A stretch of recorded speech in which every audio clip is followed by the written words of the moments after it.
Do we really have an obesity epidemic? Is it really a fat problem? Is all the issues that we are seeing, obesity, diabetes, cardiovascular disease, Alzheimer's, is this all a fat problem? No, it begins in skeletal muscle first, decades before. I view fitness as the same thing, where it's a piece of hygiene, like it has to occur, otherwise you're decaying, you're dying. If you can change fitness from a habit to hygiene, you can do it just as frequently as you brush your teeth. How long do I spend in the gym? 50 minutes, 50. I am in and out. There's no way I'm spending more than an hour ever. One of the things that's really terrible about getting healthy is that it feels so hard and overwhelming. If you're not having fun with it, like you're doing it wrong. Do you make more money if you're fit than if you're fat? The reality is you're only ever going to go as high as your physical health and wellness.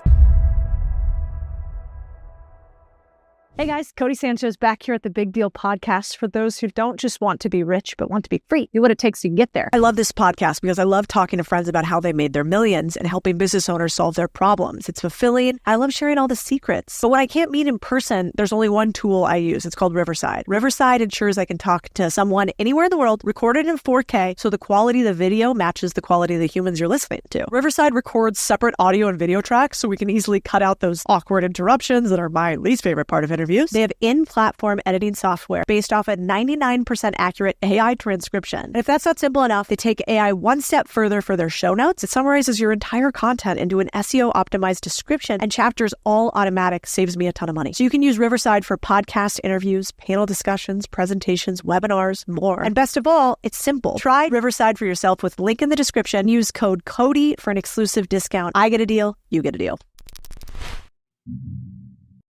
What to do if you, like me, want to be fit, but sort of hate the entire process? My husband, former Navy SEAL and card-carrying member of the Six Pack Club, weighs in. We're going to hear from the fittest woman I know, Dr. Gabrielle, Lyon, on food, fitness, and strength. You're going to want to listen to this one. If you want to know what humans who have real jobs and don't just work out for a living actually do, this episode is for you. Bring the band in. Let's go.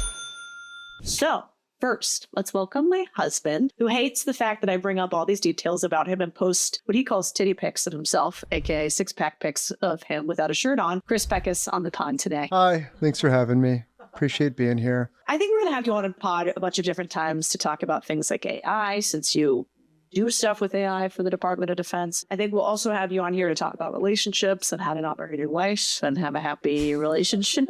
Nice. Today, we're going to do that. Strong. But today, I want to obsess on one thing, which is, you've helped me completely change my relationship with getting healthy. You always talk to me about how to do it in a way where it integrates into your life and doesn't take over your life. Yeah. You have this very annoying saying that you always tell me when I don't want to work out, which is, do we want to be good white sharks or do we want to be great white sharks? Amen. And I thought I could impart some of your wisdom on others today. So let's get right into it. I think I know the answer of this, but if you could only use one piece of equipment to get fit, what is it, why, and how should we use it? There's one cop-out answer, and that's your imagination. Quite literally. But I mean, truthfully, right? I mean, you don't need a gym to be fit. You don't need the environment to be fit. You just need to care a little bit. But if there's an actual piece of equipment I could take with me, it's a kettlebell. I mean, you don't have to be creative with the exercise, basis for which a lot of people across a long, long time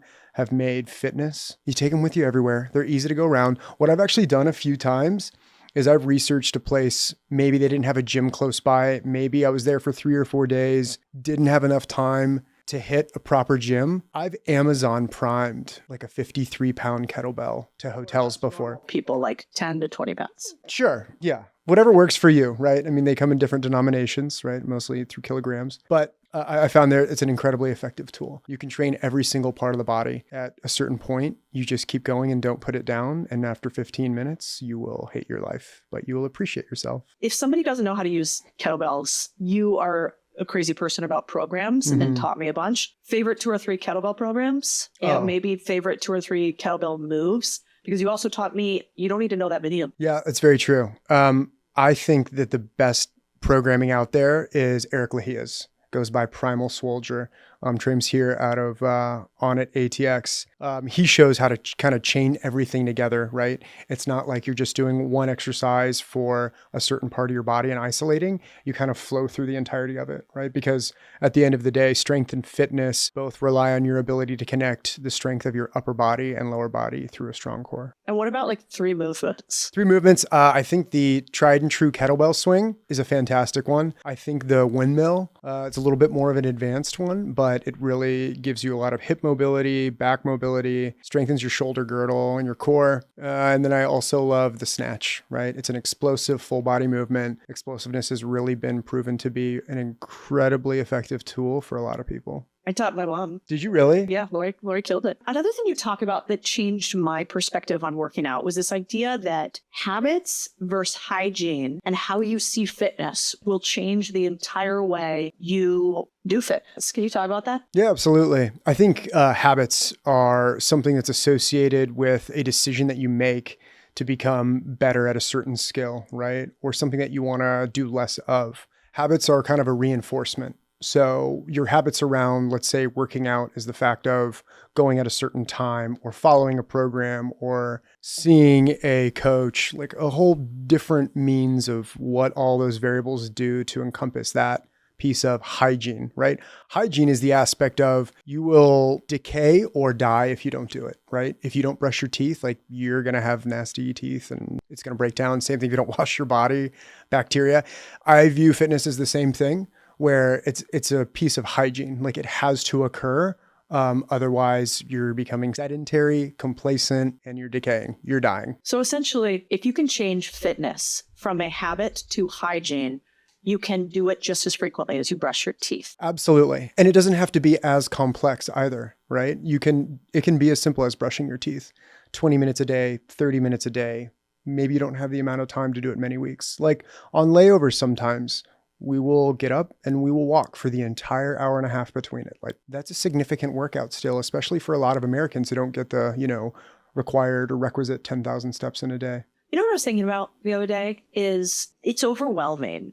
All of these different things we can do, and fads and workouts. And sometimes I just think I'm not going to do anything because it's too much. Mm-hmm. And maybe I've already had all of the motivation that I can stomach for the day on work, family, small decisions. And it gets to fitness and it feels like I'm wrung dry and there's nothing left. And so I thought of this idea of what if you could whisper in the ear of a person that you love dearly, one thing that if they were to do it, you think it would have the biggest impact on their fitness and health possible? What would be the one thing you would whisper in their ear? I'm going to say 2 things. I think the main one will be about nutrition. If it doesn't occur naturally, don't put it in your mouth. And the other one for really the aspect of getting fit and maintaining fitness is don't overcomplicate it. We both have a very close friend. She had a really, really big struggle with her ability to get to that point. She chose a program. She finally did it. And after 7 months, right, she lost double, maybe triple digits. And her response was, I'm so mad I didn't start earlier because it's not complicated. I don't think she'd care if we said that publicly. That was Katie McCrary, who's a dear family member. She got at 75 hard. I've become close with Andy Frisella over the past, a year, let's call it. And she told me she got on 75 hard.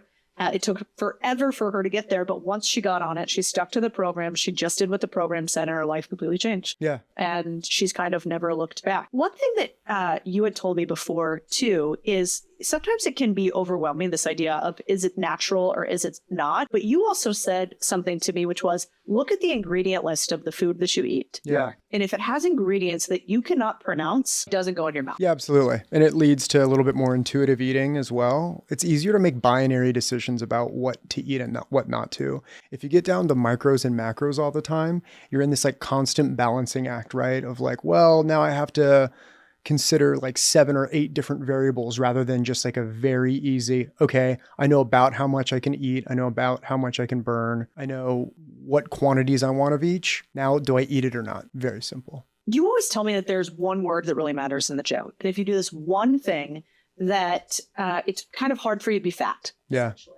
And I'll let you say what the word is. But I thought about it because I remember we were in the gym and Andrew Huberman was in the gym too. We were all trying to be cool because we're all fans of his podcast. And so we're like, don't look at the really big tattooed guy. Anyway, you're doing your thing, which is a series of wild workout moves that I wouldn't touch.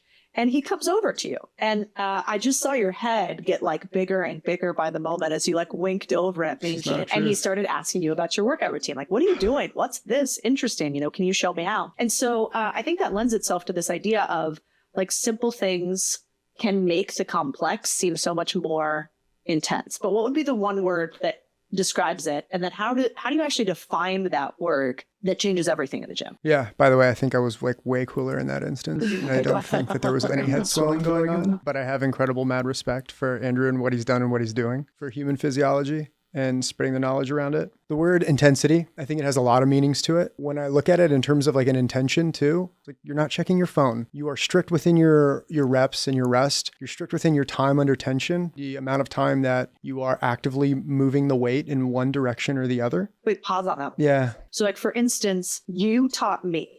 I wasn't seeing really much change in my arms. And as you get older as a woman, sometimes your arms, so like it can be a pain point. If you guys have ever seen those like turkey arms, that freaks me out. Yeah, I know. You have great arms. Yeah. Anyway, those freak me out. I don't want them. I don't want you to have them either. Well, anyway, so you taught me and I was like, God, I'm doing all these bicep curls of movements, but I'm kind of going like 1, 2, 1, 2, 1, 2. Yeah. And to overly simplify for you pros, you're going to laugh at this, but you basically said, on the way up, you want fast twitch on the way up. And then you want like 1, 2, 3. Explain that, because that's time under tension, but a lot of people might not understand. Yeah, I mean, you explained it perfectly. I learned it mostly I follow Marcus Philly programs. I really, really, really like his stuff. He keeps it entertaining, engaging.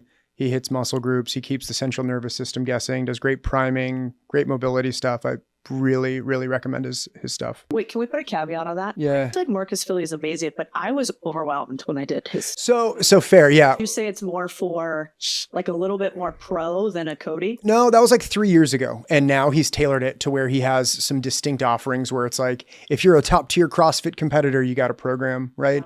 If you're short on time, you have a program. If you're short on equipment, you have a program. I follow his Pillars program, which is like a 4-day-a-week lifting that does splits upper, lower, or upper push, lower push. That one I think is very, very accessible for a very large part of the audience.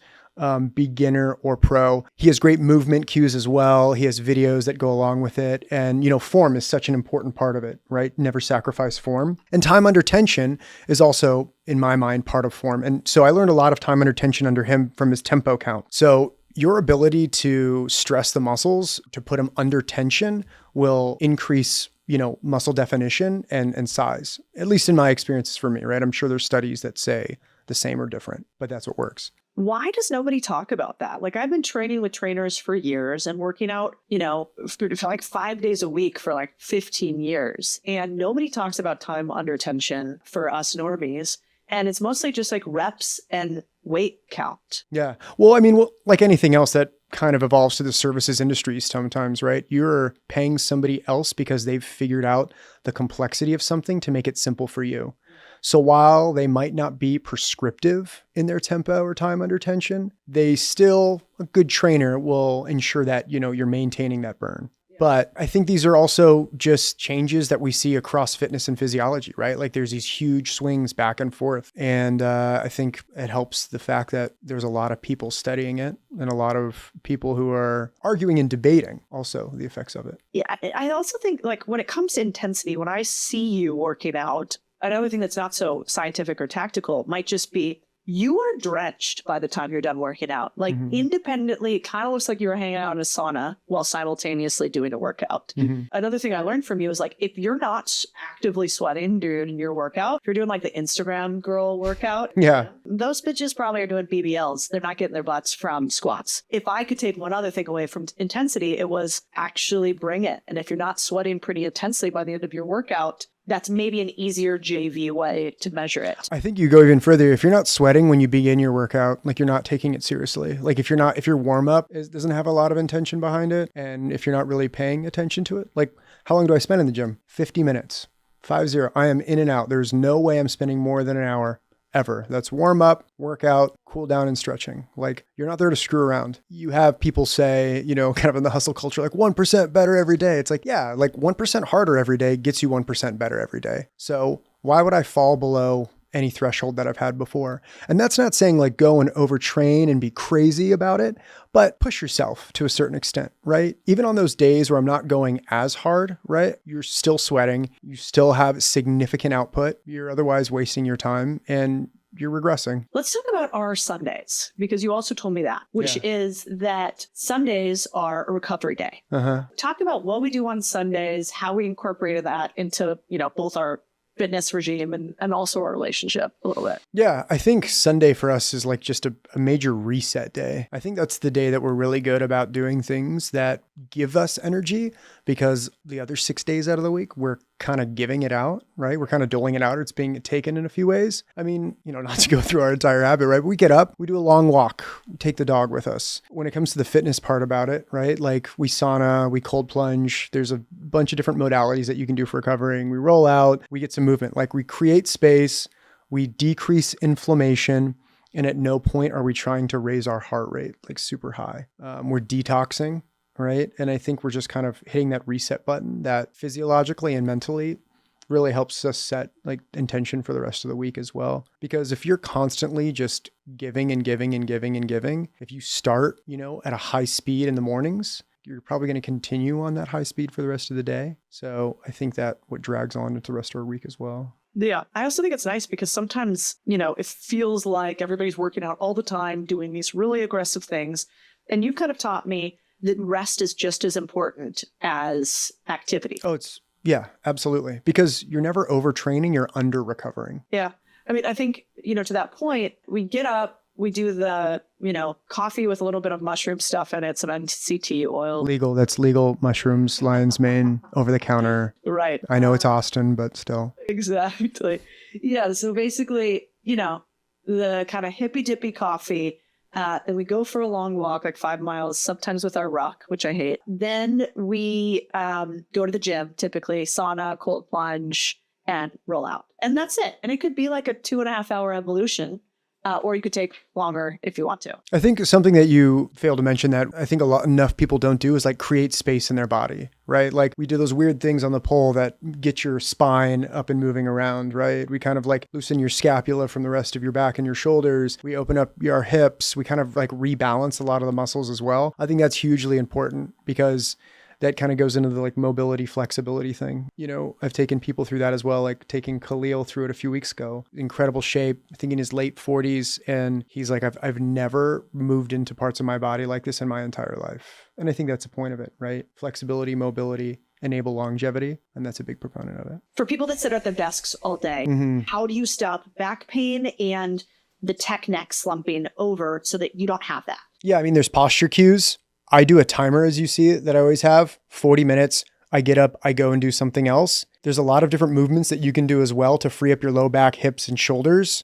Hands behind the head, lean back, opens up your T-spine, gets your shoulders. Split squats, right? How many times have I shown you that you're feeling a little twinge one side or the other? You literally do split squats, 20 aside, and it quite literally resets your hips. Anything else? There's a bunch of stuff. But I think when it comes to those are the two big things that will address those portions that hit people most in their bodies. Okay, how about food? We kind of pay attention to it, but also you're a garbage bin and you eat more than anybody I've ever seen before, which is totally fair. Yeah, I'm a 2 burrito guy at Chipotle. Yes, you eat a lot. And yet, like, you never lose your 27 pack that you have. So like, how do you think about what to eat? What are the parameters that we have around it? And like, what is a core part of how you feed me? I was lucky that I grew up in a home with cooks, people who were in the restaurant industry for a little bit. So, and like a Mediterranean diet. So everything was about ingredients, freshness. Those habits kind of continued on in the rest of life because I realized kind of garbage in, left garbage out, what occurred from it. Now, when I think about it, journaling and an elimination diet was kind of the basis that got me to this point where I could now make those simple binary decisions by, again, figuring out the complexities early on. So knowing raw cauliflower and kale gave me a lot of inflammation and they ruined my stomach. Understanding how your body then responds and recovers from the food you eat, like you journal about it, you A/B test it. I mean, there's a lot of different apps out there. There's wearables that enable you to do it as well. But once you figure those fine lines, you just have these categories where you definitively know that these types of proteins, these types of vegetables, these types of starches and carbs are best for me individually. And so for us, I find it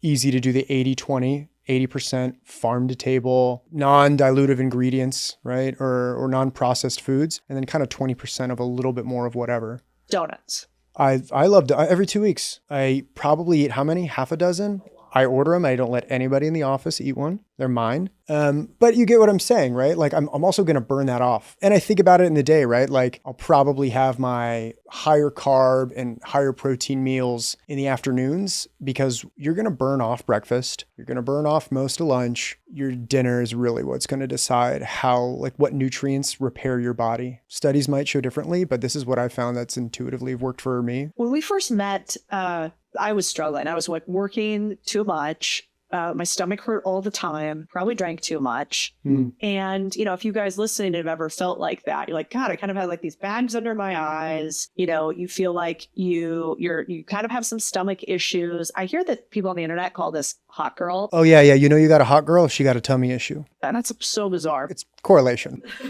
Highly correlated. I sort of felt like I looked older back then. You look way younger 7 years later. This is how we stay married. I'm serious. And you're more fit. But I think a lot of it, what surprised me was, you clinched it for me, which was that I wasn't getting enough collagen. Talk to them a little bit about what changed from eating with you and what we eat now that changed. Yeah, I mean, we are a very animal-based diet household, heavy on proteins. I try to get a gram per pound a day.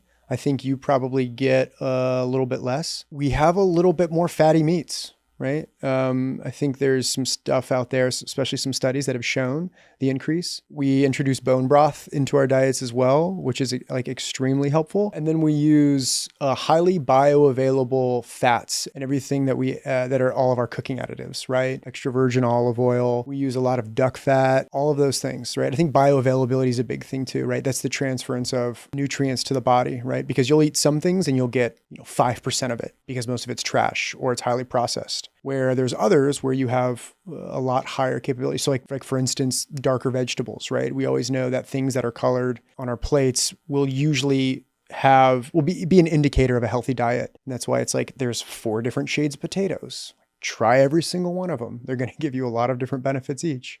You should drop the recipe for them for that steak that you make, plus the Japanese purple potatoes with the truffle oil and asparagus that you make on the side. When you look at Japanese sweet potatoes, ube, incredibly nutrient dense, a lot of antioxidants in them. With umami. And with the seasoning. No, they're great, but it's simple, right? It's not complicated. We can do it in a few minutes. Usually come home, turn on the oven, go shower. Oven's ready to pour it all in. It's easy. You basically stopped my hot girl stomach issues with bone broths, with an elimination diet that taught me that I was highly lactose intolerant, getting rid of a bunch of vegetables that I thought were good for me and adding a lot of dark vegetables instead. And then with getting rid of most processed foods. And so we're not doctors. I don't know, but that at least worked for me. Also, we found out you were lactose intolerant only after we moved in together. Thanks for sharing that with the internet. Last thing though on that too, not all vegetables are bad for you the way they're prepared sometimes, right? They're better if they're cooked for a lot of people. There's a whole Ayurvedic science about it. That's an Indian method of eating, which is super cool too. Love that. Okay. How about, I want to talk a little bit about you're prepping for rim to rim to rim. Yeah. Why don't you tell them what that is, why you're doing it, and what you do at least once a year? Because I think that's cool and you made me do it too. Rim to rim to rim is the starting, it's in the Grand Canyon. You start at the South Kaibab Trail, go to the North Kaibab Trail, and then you come back down 2 different routes, Bright Angel. It ends up being about 42 miles all in all, about 11,000 feet of elevation gain. So you're starting at the top of one side of the canyon, going into the bottom, and going back to the top, back down, and back up. It's an extremely, grueling, physically challenging event, and it's one of consequence. And I think that is a key to have these major challenges, right? You'll hear them popularized called misogi, kind of the Japanese way of challenging oneself. With it being of consequence, right, there's accountability to it. So I think it's a little bit more all-encompassing. right? You have to be consistent about your preparation, your training, and you have to have a lot of intention behind it as well. And I find that I have a lot of self-introspection through kind of 3 different methods. And one of those is doing extremely difficult, highly challenging things of consequence. You're going to the Grand Canyon where there's no service after about the first mile from each side. And what are you going to do? Have somebody carry you out 5,000 miles in the middle of the night? Like through the other side. By the way, this is all done in one period of darkness. So some people do it as fast as 12 hours, takes some people closer to 20 hours. Yeah, I think we actually first came up with this idea of Masogis from Jesse Itzler. And you also have me do one of these years. So I hiked to Mount Baker one year, which I regret and never want to do again. And don't at all feel like I learned only through suffering, but I did in that instance. But I thought it was really cool because as a couple, I'm coming with you on this one. I'm not going to do the full thing. I'm going to do a shorter hike because I'm not a masochist. But I do think that having some component of doing really hard things, not just individually, but together, is maybe rare for couples these days. Absolutely. But is really special for the two of us. Yeah. I mean, it's similarly in where, you know, we've kind of intertwined work lives a little bit as well, too. I think it's great. I get to learn how smart and capable and really good at life you are. And I think I see that on the physical side as well. Like you are, what does that have to do with it? Yeah, you are. But like what's the tie in there? Keeping each other honest. It's a key to good relationships. Said no one ever. I mean, it's a truth, right? Like you get to see that your partner can struggle, has struggled, will struggle, and they'll make it through themselves. They might not always need to depend on you either. And again, the self-introspection, like you learned a lot of different things. You probably had appreciation for all the stupid, tough things that I was, had to do or that I'd choose to do. Let's do the rapid fire. 10 fitness or health things that you can't live without that other people could really benefit from. Nutrient dense supplement like AG1, kettlebell, weight vest, slam ball, rumble roller, recovery device, the assault bike, jump rope, a program. It's going to keep you honest, metal, shout out to Pantera, and clean water. Clean water means not plastic, not sitting in plastic and spray. We could absolutely go down the rabbit hole on that if you want, but it's 60 seconds on water because I know how strongly you feel about this. You have concerns about water contamination and how water is stored. What are like the 3 to 5 things that you did that you think other people might want to ponder if they care about their water? Get your water tested. And then from there, you can do a comparison on what you want to eliminate from your water sources and what products can do that.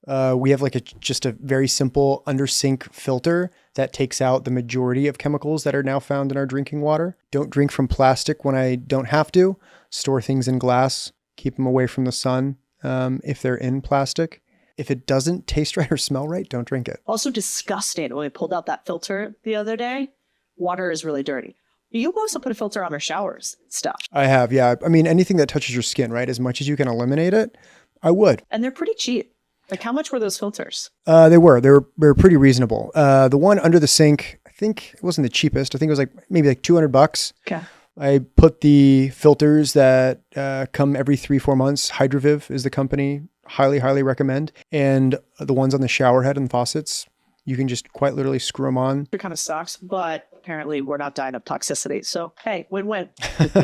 What is on your never do I ever to-do list that's health-wise? Ooh, ever eat an MRE again? Farmed fish, there's parasites being taken out of them, seeing what's happening there. Food that's been sitting in plastic or comes packaged in plastic for a long time. Microwave. We do not use the microwave in our household any longer just because it's shown to denature a lot of the nutrients and make things less bioavailable, right? Overcook things. It's a whole host. Turn the oven on for 5 minutes at 200 degrees. You'll get there, right? Cooking with margarine or processed heavy stuff, no seed oils. I know people say it's not as bad for you as it can be, but at the end of the day, like we might as well be optimizing for ourselves. Vitamins that don't meet a functional nutrient requirement that you have in the body. I've seen people who just go overboard with nutrients and supplements. And at the end of the day, I think it's causing a lot of effects that are harmful rather than good. And then putting anything on top of your body that similarly is like chemically saturated, right? Be careful the sunscreen that you use,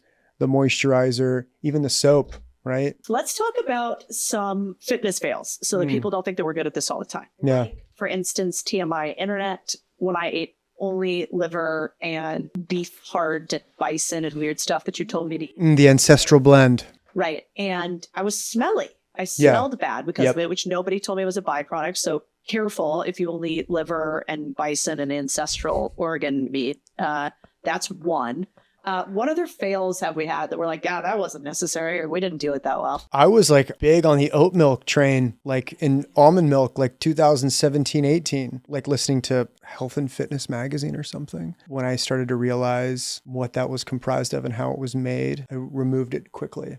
And I mean, you know, it's something you can feel day in and day out. Paul would be happy, Carnivore MD. Yeah. And then like, Actually learned a lot from him. yeah, Created notes. I mean, I think now because of the stuff that we talked about originally back when he was here more often in Austin, from, you know, the eating the mangoes to the eating the papayas frequently to having lots of beef in the diet, but like getting accustomed to the space where like that actually all tastes great now.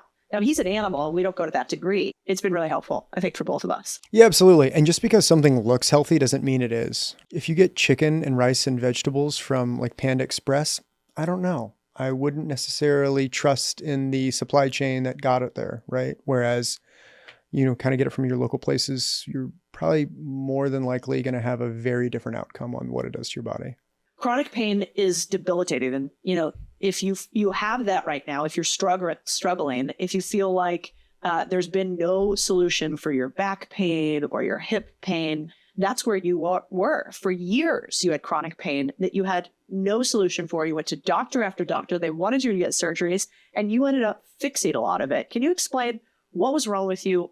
What did you do to change it? And what might other people learn from that after they've consulted with their... Yeah, absolutely. So I had a problem probably starting towards the latter part of my military career, and then it exacerbated low back and hip pain, a lot of it, to the extent where I had a knee injury, and I thought it was an isolated knee injury, not realizing like a bad hip and a weak glute was causing a bad knee injury, right? What I had started to discover is going to physical therapists, and all of them thinking it was a core issue. It was a core issue. I found one, because none of them were working, sitting in a chair, looking at my phone. He walks up to me and he says, "Don't look up, don't move." And then he said, "Pay attention to your body right now. How are you sitting?" And I was like, all the way on my right side, left shoulder jacked up, middle of my spine moved the other way. That right there is probably causing half of your pain. He's like, so now we're going to start looking at movement patterns and alignment patterns. And I didn't realize, I always thought, I mean, you saw me, I would stretch like crazy trying to get it go away. And it was imbalances and inflammation were the two things that were the biggest problem. And what he had taught me was smash, strengthen, lengthen. So I realized I had weak muscles, which caused a heavy imbalance, right? Your hip flex, your lower back your back pain is not caused by your back most of the time. I've found it's caused by weak glutes and too tight of hip flexors. So focusing on these areas and strengthening them, which actually gave them more freedom of movement, right? When they're weak, they're stiff. So smashing it, right?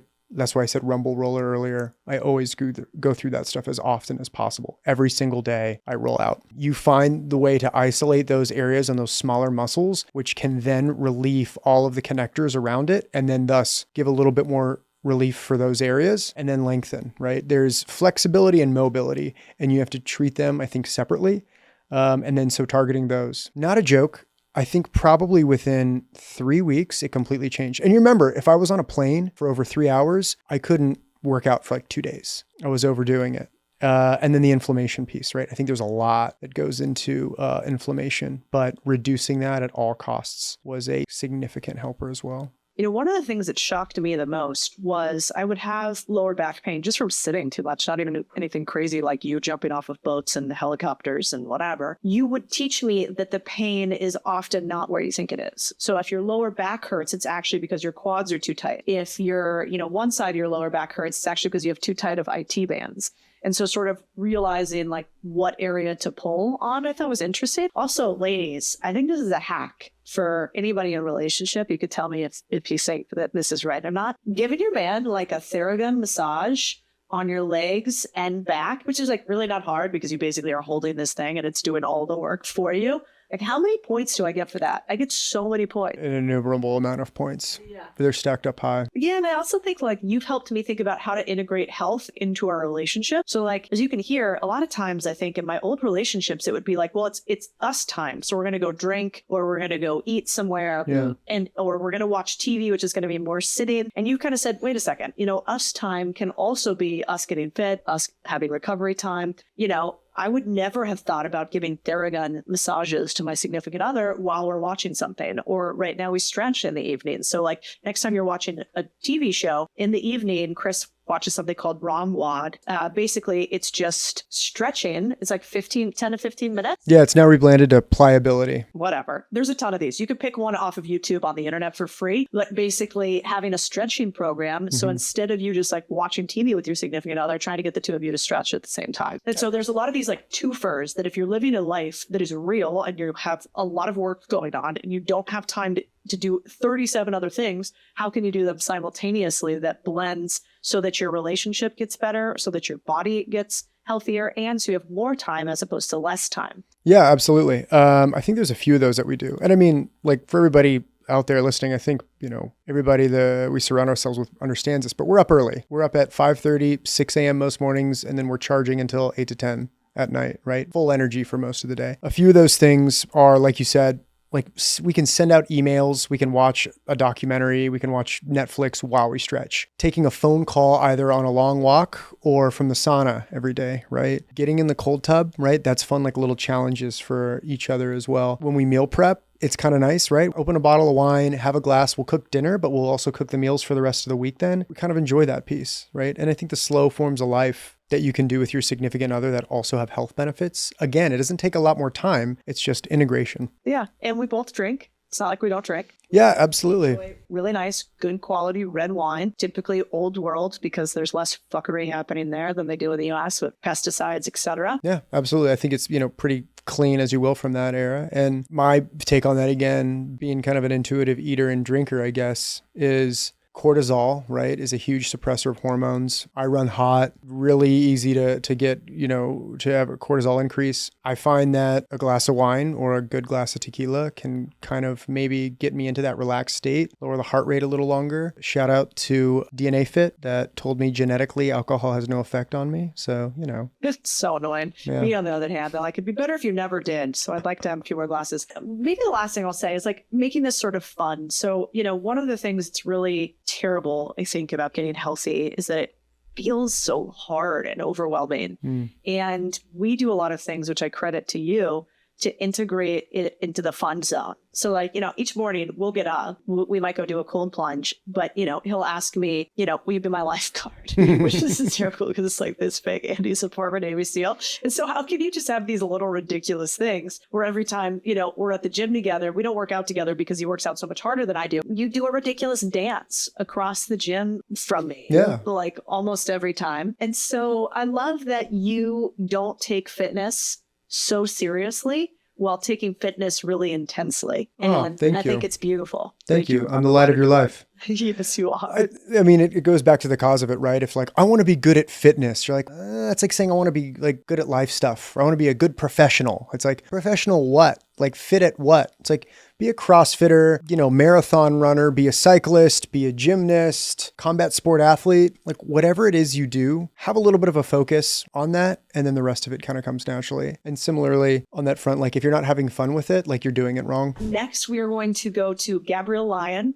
One of the fittest women I know. I call her Ant Woman because we've become good friends. And this little tiny, 5'3", 5'4" thing can throw these huge boulders over her shoulder. We can insert a video here for you if any of you guys want to see that. She has a new book out that's incredible. If you haven't read it yet, I highly recommend. And I think she's the counterbalance. The fact that there's not that many people out there talking about how women should be fit too. And it's not like anything against the guys. It's just most medicinal scientific studies, as she's taught me, are done on men, not women. And things like intermittent fasting, I didn't even realize aren't great for women in a lot of instances, especially if you're trying to get pregnant, et cetera. And so I hope you enjoy this conversation with Gabrielle Lyon. She's a total stud. So I want to start with some swingers. Ooh, swingers. Okay, go.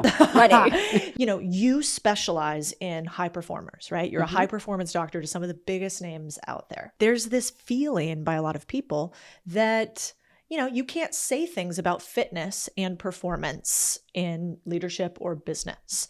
But I have the question kind of like blankly, do you make more money if you're fit than if you're fat? I know that's a little bit of a controversial statement, but the reality is you're only ever going to go as high as your physical health and wellness. You talk about business and business as an infrastructure. Your body is the same way. And you mentioned my patient population. I take care of operators, mavericks, innovators, and some of the best and biggest entrepreneurs. In fact, I've been trying to get you to do your blood work for at least the last 9 years. And those individuals at the top, they are fit. They understand that their capacity is dependent on their physicality. And it's really interesting because, I looked at a lot of your book, which is incredible, by the way, that just came out, New York Times bestseller. You don't have platitudes.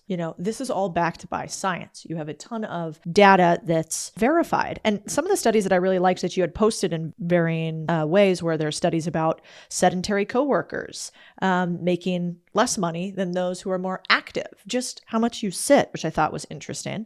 And then you also had some quotes about the things that we eat. So it's not just that we need to be fit and exercise, but also you had a line that I loved, which you said, plant protein is not the same as animal protein. And equating animal protein with plant protein is like saying a Lamborghini is the same as a Prius. They're both cars, they both have engines, and they both get you from point A to point B. But when you look under the hood, they're a little different. What do you mean by that? Yeah, these are really great questions. Now, why does an entrepreneur care about protein and what they eat? At the end of the day, it's their fuel. And in order to perform, you have to know what you're fueling your body with. And this idea of protein, believe it or not, is incredibly controversial. It is shockingly so because I've been studying nutrition for 20 years. Up until 7 years ago, I would say as the rise of social media and more influencers, Instagram, etc., came out, this is when the controversy really, really started. And you get this mouse with a microphone. Now, I say all that to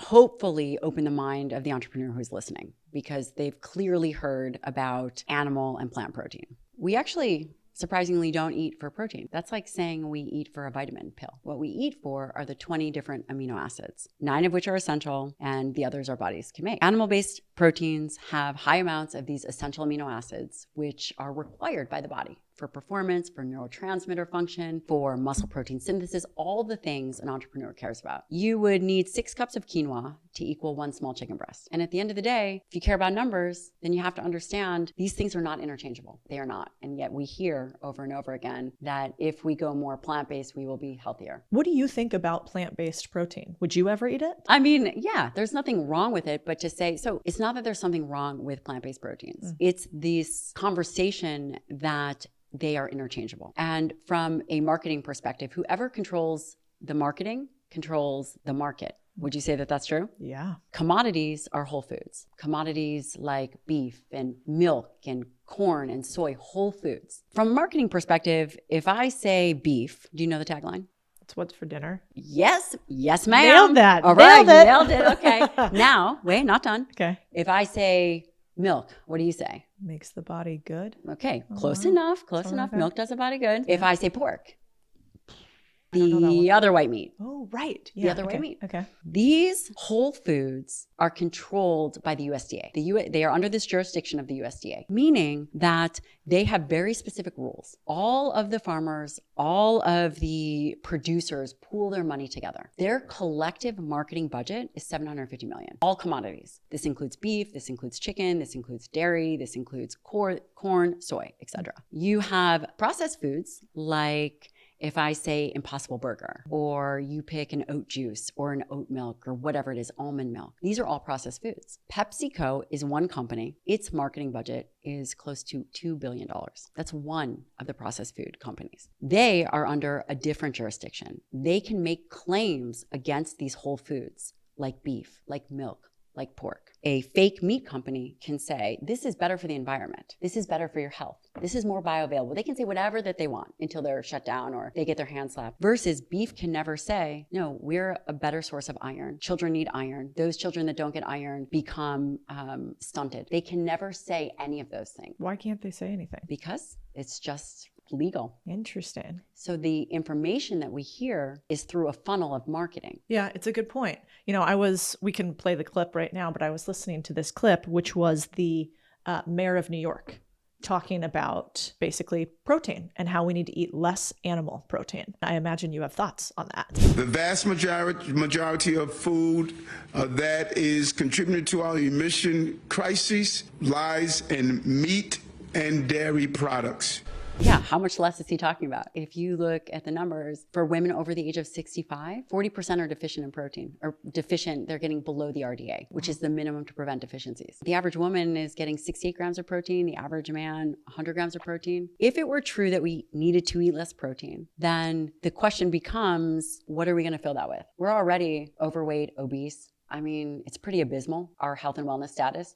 So what we're gonna further reduce our dietary protein, the one macronutrient that is absolutely essential and the needs change as we age. You know, one could argue that we don't have overt protein deficiencies. Okay, so we could say you don't have kwashiorkor or et cetera, some of the things that you see in some third world countries. But I would argue that while we don't have overt protein deficiencies in the immediate, what we do have is low muscle mass. What we do have is obesity. What we do have is sarcopenia. All of those are, to me, chronic indications of lower protein diets. You had a really interesting tweet. You said, we don't have an obesity epidemic, we have a low muscle mass epidemic. And you acknowledge that 39% of the US are obese and 30% are overweight. What do you exactly mean by that? And then how do you fix that? Yeah. Which is the entire point of the book. Which I love. Now, let me ask you something. When you have a business and you ask a question about the business or a problem within the business, you expect to find an answer. Yes, somebody's fired. You guys are all fired. This place is really great and it's going to be empty. If you were to ask a question and you continue to get the wrong answer, would you go back and potentially question if you had framed the problem correctly? Of course.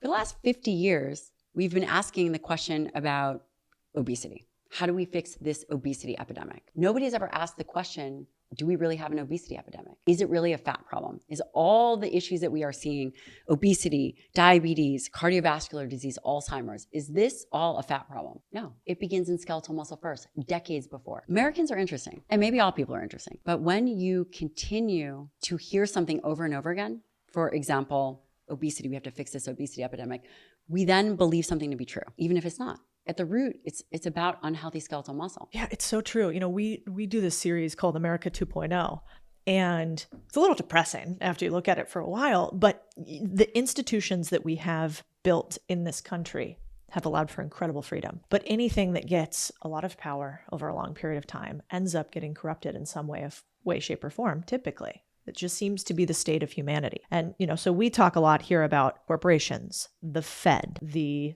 government. But one of the areas that I think is hugely important is looking at our food system.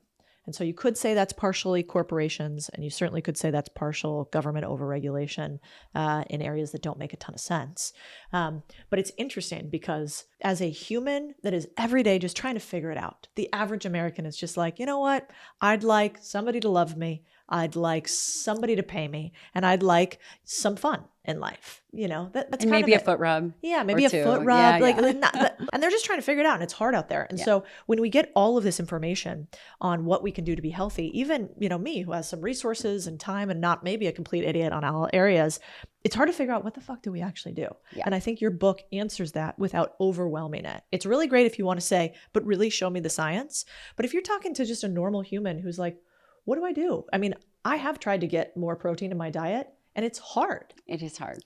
And so what are some like really quick actionable things you can do today, even if we're not going to have the muscle of Dr. Gabrielle? I don't know. You're pretty close.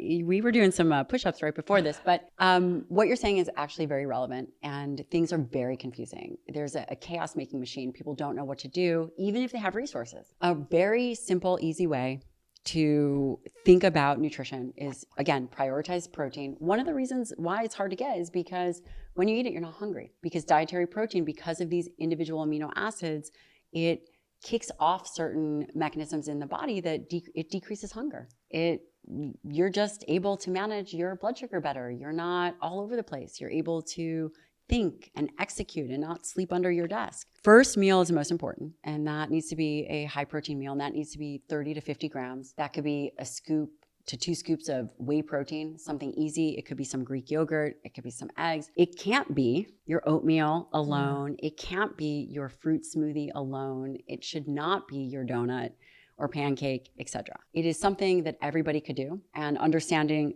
just hitting that high protein at that first meal is critical. And then the other thing is, let's say you're interested in only 2 meals. Then that last meal before you go to bed, actionable items, 5 ounces of steak or chicken or fish.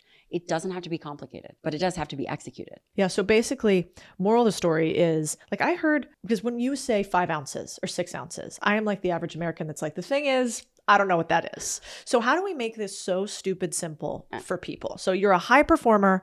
You're like, don't eat cereal, don't eat donuts in the morning. I want you to grab something the size of this, or like, what are quick little hacks? A little bigger than the palm of your hand. Okay. So palm of your hand would be, or a card deck. People say that that's around 3 ounces.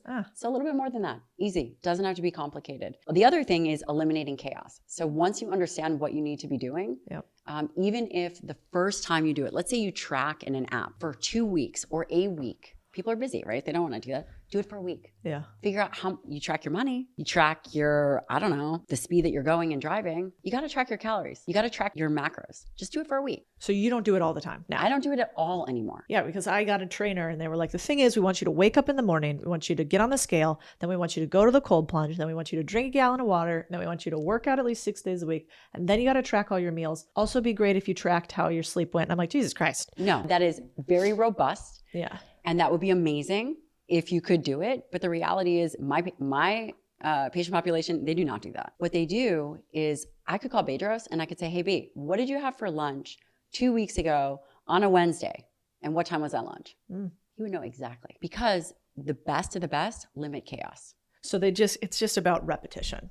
It's putting in the reps. It's boring. It's putting in the reps. It's understanding once you identify. So what I recommend is 1 gram per pound ideal body weight. So if I'm 110 pounds, then 110 grams of protein is easy. I'm going to hit that first meal. Let's say I'll hit it with 50 grams of protein, and then another 50 before for dinner, right? Not right before I go to bed, but dinner. And then maybe I have another smaller protein meal in the middle. Super easy, but you do have to understand how much you are getting, because the majority of people will be, just based on the data set, will be way under eating dietary protein. So the other thing I thought was interesting about your book is it's not just about looking fit and being hot and finding a partner. Because I do think one of the best ways, to find a partner in business or in relationships is just, if you become interesting and exceptional, you find interesting and exceptional people. Like, networking is not really necessary then, because they come to you, right? You're not struggling with a lack of really interesting friends. No. They come to you.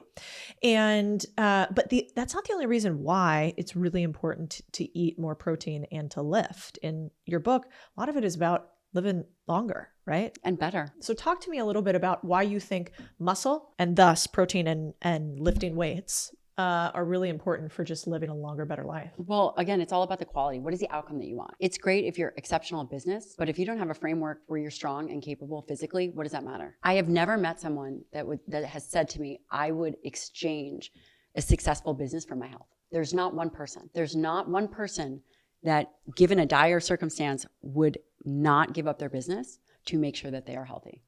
And before I tell you about muscle and all that stuff, people, the entrepreneur will say, I don't have time. If they do not have time for the things that we are talking about, how are they going to have time for being sick? They're not. And all the things that come with it. It is an absolute non-negotiable. Now, when you think about why skeletal muscle, again, this is about becoming anti-fragile. This is all about America 2.0.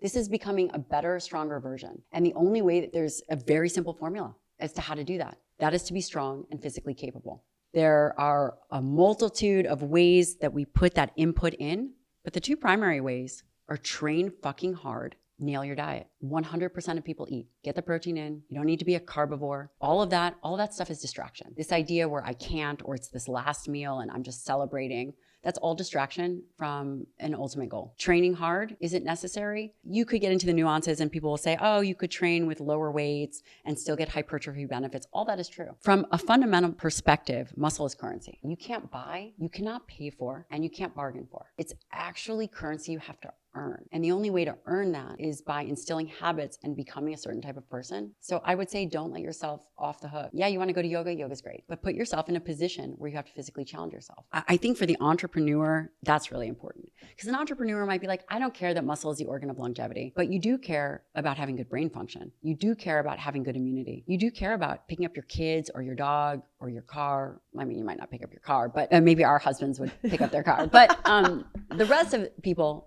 may not. But you do care about showing up and being a contribution to society. Skeletal muscle is that. You don't want to be sick and have to be a burden to somebody else. Yeah, 100%. I was kind of giggling. I was at this conference called the Network State and talking to a young man whose entire focus was longevity. And one of the attendees, little in his face, and was like, he was talking about, this contraption he was wearing around his neck and all of these scientific procedures he was doing. And looking at the gentleman, he didn't look especially healthy. And so, the guy said, hey man, do you lift weights, work out? And he was like, no, not really. And he was like, do you eat protein or what? And he said, no, not really. And I kind of giggled because I feel like if you're around a group of traditional tech entrepreneurs, they will tell you until they are blue in the face about their blue blocking light glasses. Right. It's all about the hack. Oh, but they won't go throw up a bunch of weight and eat a bunch of protein. I've thought about this a lot because in today's society, we're looking for quick fixes. Mm-hmm. It's all about efficiency. But is it? What is the cost of that efficiency? There are some things that it's very valuable to be efficient, like grocery shopping and cooking.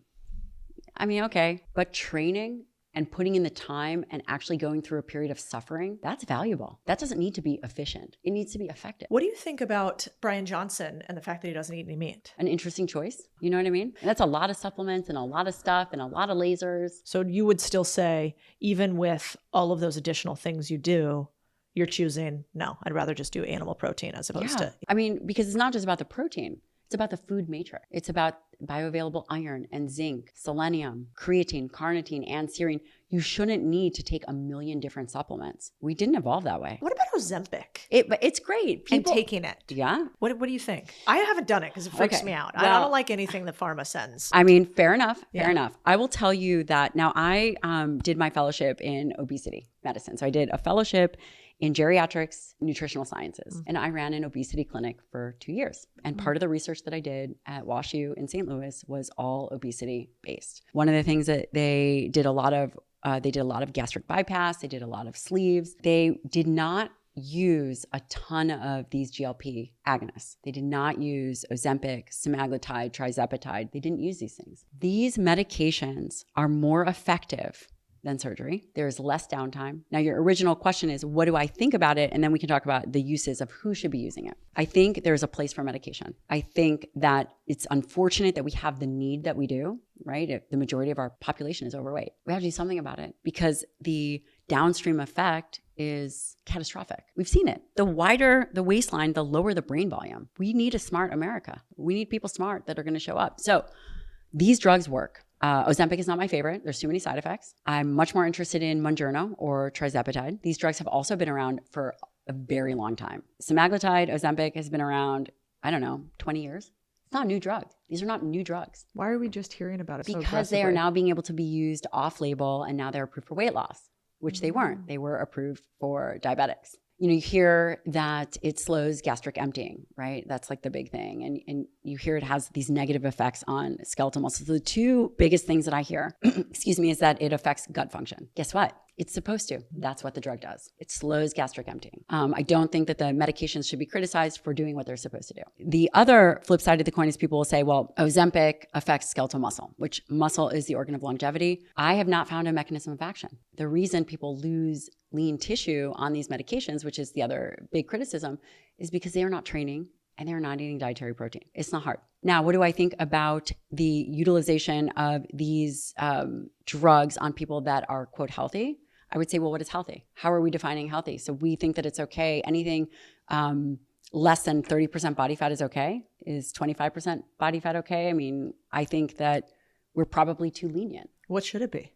It depends on the person. For me, I can give you an example for me and like for your husband, we're genetically leaner, right? So let's say hey, Chris, let's say Chris naturally exists at 8% body fat, right? Dude, go punch yourself in the neck. Same with my husband, Shane. Yeah. Right? You guys Yes. can just go play in traffic.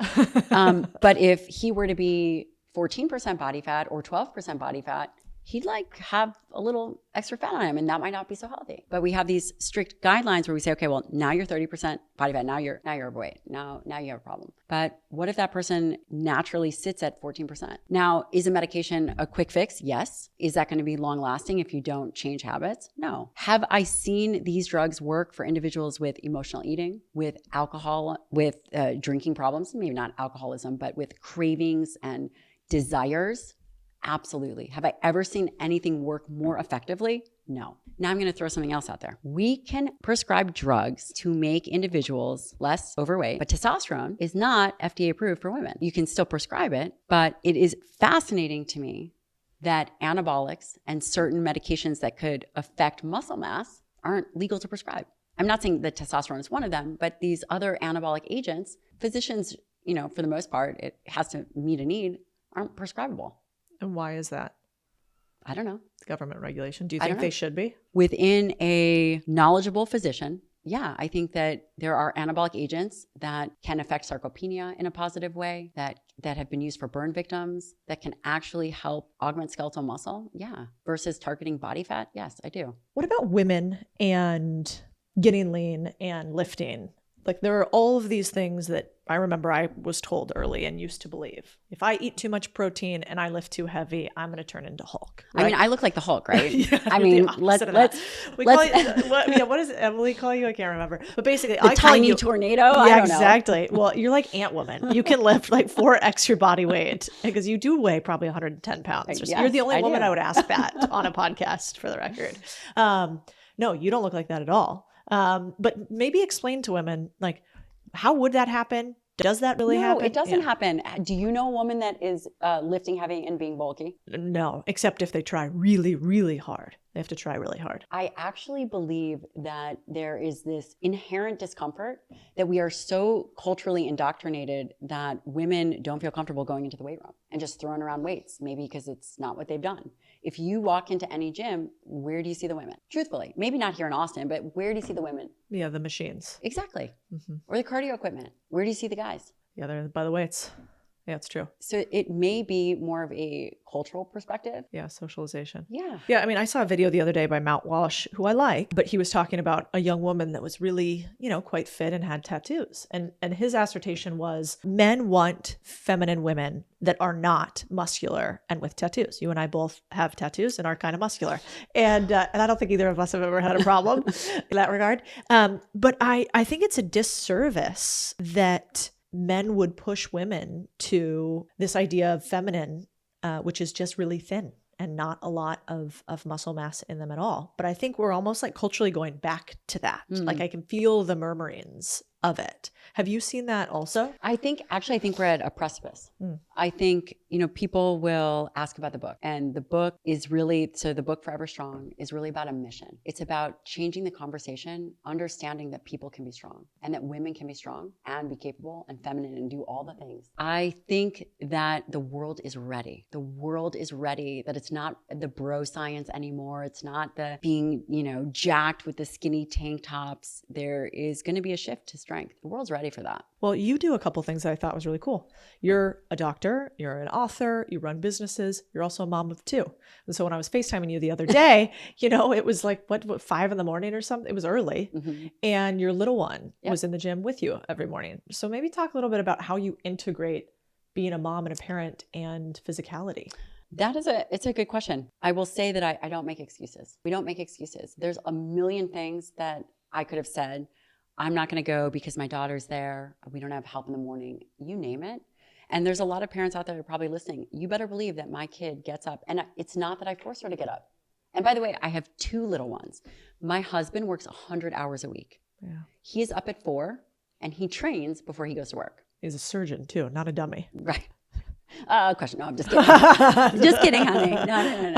No. He's a really smart guy. But he gets up at 4 and he trains before he goes to work. My kids, they work out with us. They work out with me. She comes to work before she goes to school. She comes to work out and they love it. I would have to say is that habits become very difficult to break. When you have habits in your 30s and 40s, if you don't address that, you will spend the next 3 decades on that hamster wheel of habit breaking. And we've all seen that. If you can instill habits early, then those kids don't have to go through that experience of finding themselves physically, of feeling comfortable in their body, of knowing what to eat. You make it a part of their life and you eliminate that struggle. There's also a responsibility to a parent. I trained through both pregnancies. I was extremely ill. I carried a barf bucket with me through the first pregnancy. I was sick for 10 months. But the mom creates an epigenetic environment for the child. The healthier and fitter the mother is, the healthier and fitter the child is.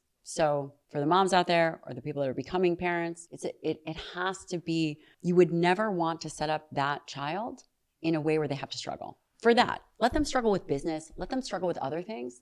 Don't have them struggle physically. Teach them to push themselves physically, but don't have that. Take that struggle off the table. Yeah, I've struggled with this verbiage constantly that says, well, my body's telling me today that I don't want to, or, my body feels like this. And I feel it in Austin a lot because it's a touchy-feely land.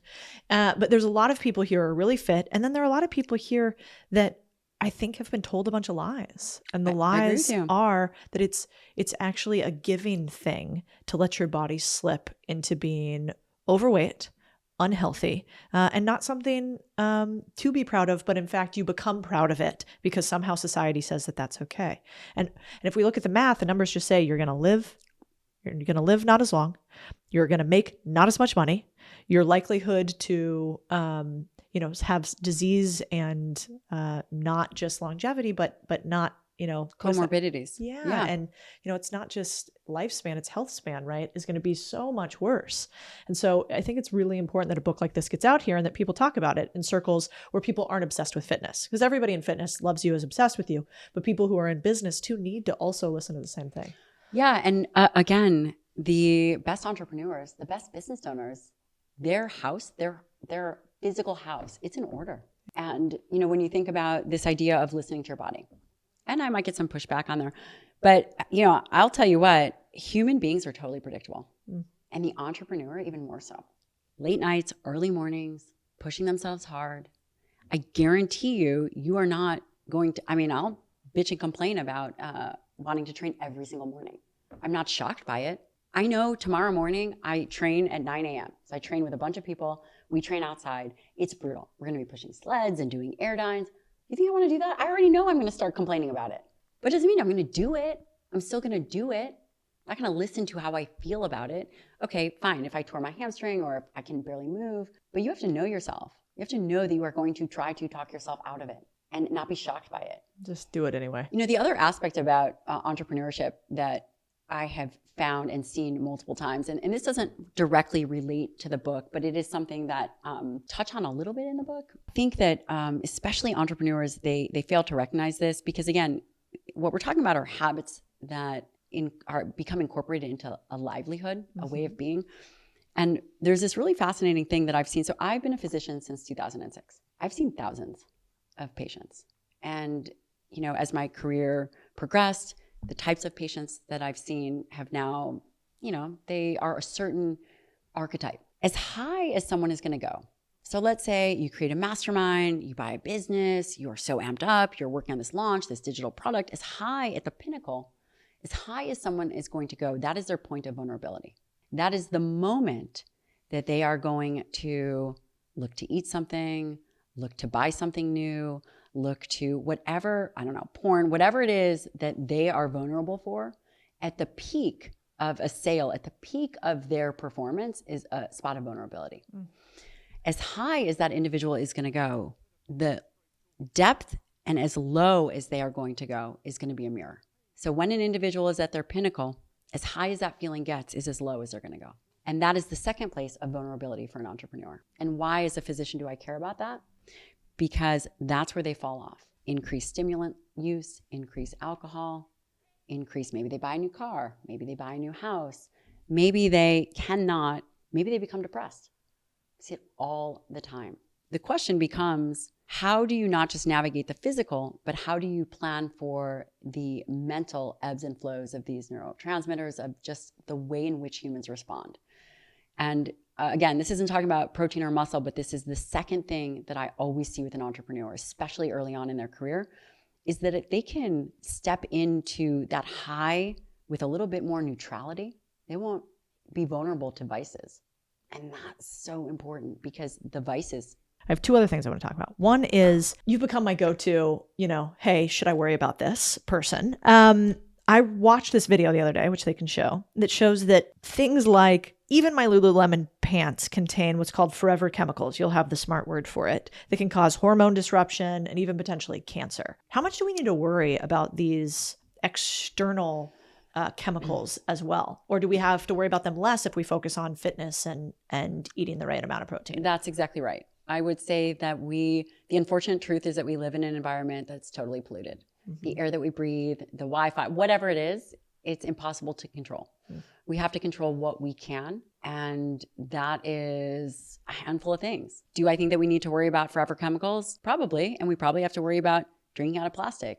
How much of an impact is that going to make? It will probably impact an individual less if they have other things straight in their life, like their training, their nutrition, their detoxification.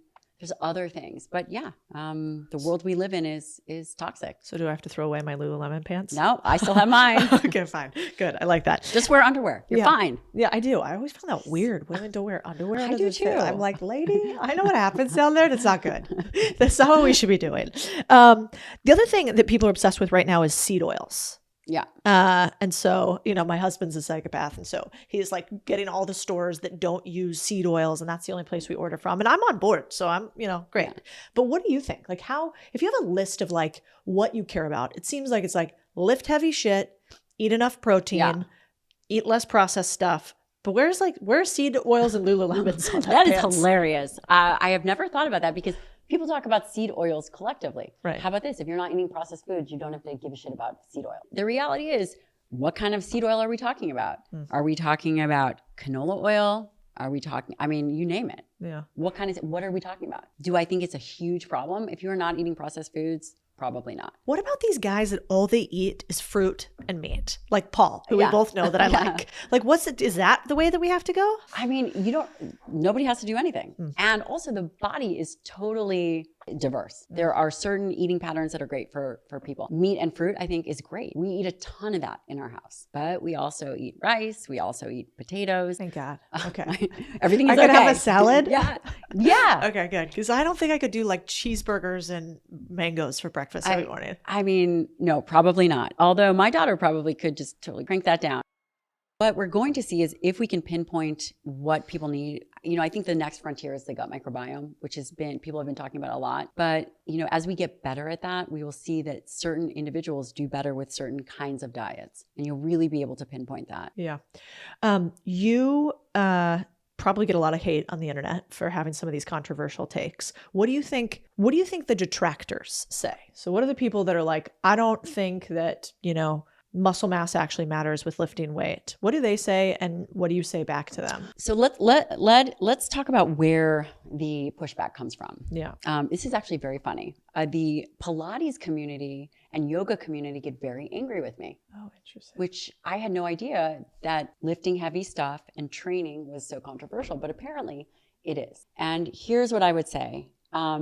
That yoga and Pilates are great, but is that going to allow a football player, Navy SEAL, or anyone else to build an optimal amount of muscle, including you and I?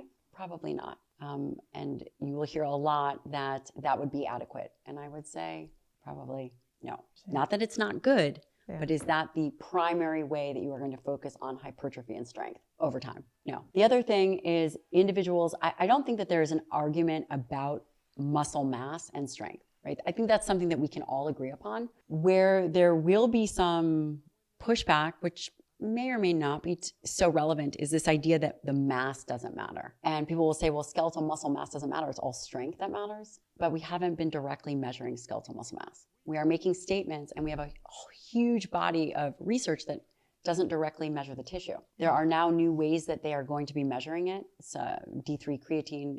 It's a tagged creatine. It's a different way which will measure skeletal mass directly. And they will begin to see, because in these earlier studies, they see that mass and strength matter.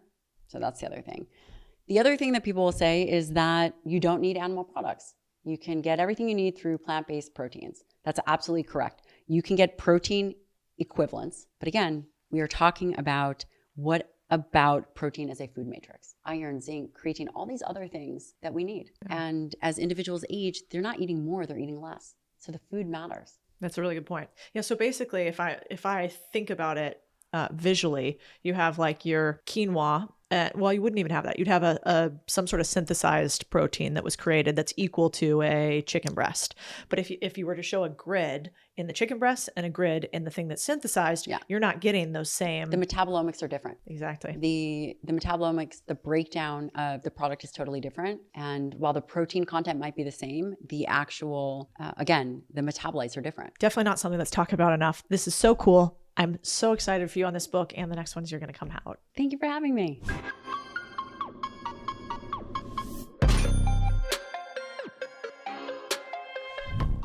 Let's go to deal of the week. Honestly, I'm a little bit embarrassed about this because this is on Ozempic and I thought about taking it. You know, we all, I think, have those extra couple pounds on us. And I'm over here seeing celebrities go from thick with like 4 C's to heroin addicts overnight. So it's fucking tempting, right? So I thought, what is the numbers behind Ozempic? And I realized that they might actually create the first $1 trillion drug stocks. So the two companies, Eli Lilly and Novo Nordisk, could be $1 trillion drug stocks. The reason why is they have basically a few similar categories of weight loss drugs to Ozempic. And they're driving huge revenue for both pharma companies. Now, how much? This blew my mind. Novo is having the highest record profits of all time, $13.9 billion. And Ozempic alone accounted for like 41% of that, which makes it the 4th highest sold drug of all time. Other pharmaceutical companies could be a threat in the future, but for right now, Eli and Novo appear to be on a path towards $1 trillion with a couple drugs that apparently make us all skinny. The worst part of think about it is how much does it cost to make? Well, Yale says that Ozempic costs less than $5 a month to manufacture, and yet we're getting charged $1,000 a month for this drug. While the exact same product can be bought in Canada for $155 a month and $59 a month in Germany. So they want to feed us McDonald's for cheap, so we pay $1,000 a month for drugs, which is insane. Now, I think we should be careful with Ozempic for a lot of different reasons, yet we can't even find doctors who are willing to talk about the potential problems on it. Rachel and I are working on it. We'll report back. One person talked about the fact that women have been left out of the demographic research on this, so maybe this is something for us to dive more into. Now, I don't want to spend a ton of time on this, but tell me if you want to hear a whole episode on Ozempic. The reason is because if you do, we want to have a couple different professionals talk about Ozempic, when to use it, when not to use it, should celebrities be using it as well. Okay, so for our outro today, how about I leave you with Ozempic's hottest hits on pop culture. This is TikTok, where Travis Scott dropped a banger, supposedly about his ex, Kylie Jenner, saying she doing Ozempic, trying to be different, trying to be a newer woman. Nah, that shit will look iffy. Need her thick. He need her to move something iffy. I'm sure he does it better than I do. You can see the video here. Doing Ozempic, trying to be different, trying to be a newer woman. But the moral of the story is Ozempic is not only pulling profits from Americans like crazy, but also breaking into pop culture just about everywhere we go. All right, that's a wrap. You know that we always bring you the deal, so why don't you seal the deal with us? Subscribe and follow this podcast wherever you are. It's the only thing we ask of you in this place is for you to follow along so other people can hear the word. I just want to tell you thank you for being a builder in a world of consumers. You are a big deal to us, and we'll see you next time. That I have it, you know that I got it. No need to look all in a bag. Stunting like this because I work so hard. I'm the best. I only speak facts.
time for a moment where you were like, this isn't going to work. I'm totally going to fail and we're going to lose everything? Over and over and over. Kelly Loeffler is an American businesswoman, entrepreneur, and former U.S. Senator, currently serving as the administrator of the U.S. Small Business Administration. But she is also a billionaire, has run billion-dollar businesses. The cool part? She comes from a place just like probably many of you. I grew up in a house that had no upstairs heating. So we'd wake up in the morning in the winter and there would be frost inside the windows. I saw my parents working together on our farm every single day, 20-hour days planting crops. I worked in our cattle lot. I showed cattle in 4-H. And having that experience working in small businesses, that gave me such a strong, well-rounded experience. Think back to when our company was a startup. I mean, today it's $100 billion Fortune 500 company. I didn't need a birthday dinner. I didn't need the vacation. These were the things that built the trajectory for success. You've been successful in WNBA, you've been successful in a Senate race, you're the administrator of the SBA. You've also run these huge public companies. How do you keep winning? Very seldom do we get to hear from an actual billionaire multiple times over who's run a $100 billion company. How do we steal her homework? How do we learn lessons from somebody who has won so many times in so many businesses? And in the same conversation, she actually is one of the most powerful women of all small business in the US right now as the administrator of the SBA, the Small Business Administration. So not only does she share lessons about what it takes to build a big, huge company, but she also shares lessons about how do you find money hidden in plain sight in the government from the SBA for you, and what is the future going to hold for small business. I'm really excited about this episode. Not very many people get a chance to sit down with the head of the SBA in her office and see behind the scenes what is going to happen to small businesses today. You are going to want to listen to this episode. Kelly, I'm so excited you're here. Cody, I'm thrilled to be with you. You grew up on a farm and came from a lot of struggle and strife that only entrepreneurs know. Can you tell me about that time? Well, it was incredible to grow up on a family farm. And at the time, I grew up in a house that had no upstairs heating. So we'd wake up in the morning in the winter and there would be frost inside the windows. But we never thought that was anything that would be different or wrong with that. We just had electric blankets that we slept under. But I saw how hard my family worked and I was inspired by it. I saw my grandmother writing the commodity futures prices on the Formica countertop. And then when my grandfather and dad would come in for lunch, they'd look at the prices and go back out. And that's where I first got my interest in finance and markets. And I saw my mom and dad building their trucking company together and dealing with the Interstate Commerce Commission filings and the paperwork. And I saw our truck drivers coming over to collect their paychecks while my mom wrote them out. And it really impressed upon me that, wow, they're providing livelihood and they're building something for people, that people are coming to us asking them to haul loads of grain off their farm, not just our farm, but theirs. And my parents sponsored the softball team in our small town. Like I saw and what other small businesses did. And so I also saw how the toll it took on my dad, like how hard he worked, 20-hour days planting crops or baling hay, just the hard physical labor that he did it out of love for us. I mean, he wasn't always able to be at our sports games. And that was totally understood by us. Like that made us tougher. We could come home and say, Dad, we won the game. Here's how it went. And he's like, well, I won the game for you guys today too. And, it gave me a love of work. So I worked in the fields growing up a lot. I worked in our cattle lot. I showed cattle in 4-H. I learned to sew my clothes because if I wanted a nice graduation dress or a dress in college for a formal, I would sew that. And then, all the way to, getting waitressing jobs to fill in for high school and college expenses and having that experience working in small businesses, waitressing, working in retail stores. And that gave me such a strong, well-rounded experience. That's why I'm so honored to serve at the SBA, to serve the small businesses that I know firsthand what they mean on our main streets. So good. I also think I've met a few farmers, and you guys are totally better at Wall Street commodity trading than the best suits and ties. I mean, I think the drawl is always the giveaway. That's when I know I'm in trouble because they give me a little, well, hey, I don't know about that. And then they know about that. So I got a lot of respect for farmers. Well, they have a lot of skin in the game. I mean, nothing like having thousands of bushels of a cash crop on your hands to force a decision. One of the things I was curious about is you and your husband have run multiple businesses together and seem very aligned. What's the secret to doing that? Boy, that's a great question. First of all, I'm incredibly blessed. That's the first open secret right there. Well, I am so blessed to have met him at a time in my life when, things could have gone either way. I thought, I've been moving around the country for 10 years, taking increasingly more responsible jobs. And I thought coming to Atlanta was going to be another stop on that career trajectory where I was working to find my fitting. I'd just gotten my CFA and had worked in private equity, had worked in as an equity analyst, and then was interested in doing investor relations. And I ended up joining the executive leadership team, ultimately working my way up to that. But we both just connected on our Midwestern values, our love of our families, our work, our shared passion for improving ourselves and giving back. We're both very altruistic, but we're also competitive. So we kind of feed on that. And I'm just so blessed. We get along great. We love talking about business. And we both understand what's important in life. And it's not the monetary. I mean, people make a lot of our wealth or success, but it's something we don't really spend a lot of time talking about. Interesting. Yeah, you're not very flashy. I drive a Kia Telluride. I do out of town. Yeah. Really? You don't want to roll up in the Lambo? Made in Georgia. Well, I'll admit I do. I have a Porsche, and I do love. And because when I was 11, living on our farm, a guy in a Porsche came driving up to drop off something for my dad from a grain elevator, and I was like, "What is that car?" And when I found out it was a Porsche from age 11, I always wanted one. So, I do think it's beautiful engineering and they go fast and I love racing and all that. But I'm most comfortable just driving around town in my Kia Telluride, made in Georgia. I love that. Also, I'm a bad driver, so I shouldn't be trusted with nice cars. So I'm into that. Okay, so you chose well with your partner. And the only reason I want to ask one more question about partnership, because I think, at least for me, I work with my husband. It's the best thing that I ever did and also the hardest. Our first year working together was really, really hard. And I wasn't sure we didn't make a mistake at first. I was like, oh my gosh, can we really do these two things? And now it's a gift that I feel like was taken from us as society. It was bad to work with your family. It's bad. It's nepotism. It's all these things.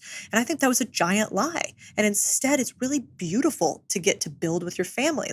What do you think? And what advice would you give some young man or woman out there that could learn maybe what partnership is like in business and love and marriage? Yeah, I mean, it's incredible. It is such a gift. And I saw my parents working together on our farm every single day, building my dad's trucking company together. My dad started it the year I was born after he got out of the National Guard. He'd learned to drive a fuel truck in the Guard and thought, okay, I'll add trucking to our farm, which was transformative for our family, just particularly in the lean years of farming where negative cash flow. And so I saw my mom helping my dad build that business and how amazing it was to have a family that all worked together. And now we're on the 5th generation on our family farm. It's incredibly rewarding, the pride and the ability to work through the challenges together. I think it's something that our country is a little bit lost. And you've pointed that out. I've heard you talk about 80% of people in America in the 1800s were small business owners, and now it's 6%. And I think that's tragic. And I really appreciate all the work you do to encourage entrepreneurship, even though back on the farm and in the small town I grew up in, everyone was an entrepreneur, but we never knew that word. Yeah, right. It was just everyone felt like they did what they did because it was their calling. I think one of the interesting parts about you is you have built all these really big businesses previously, cross-sector, and yet, you started really without a lot, which I'm sure small business owners can relate to.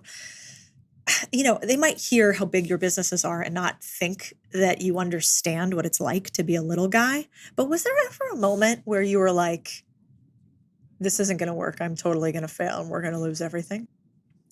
Over and over and over. That is essentially like it's the setbacks and the rejection that I remember more sometimes. That's what always fueled me. And Do you have a big juicy one?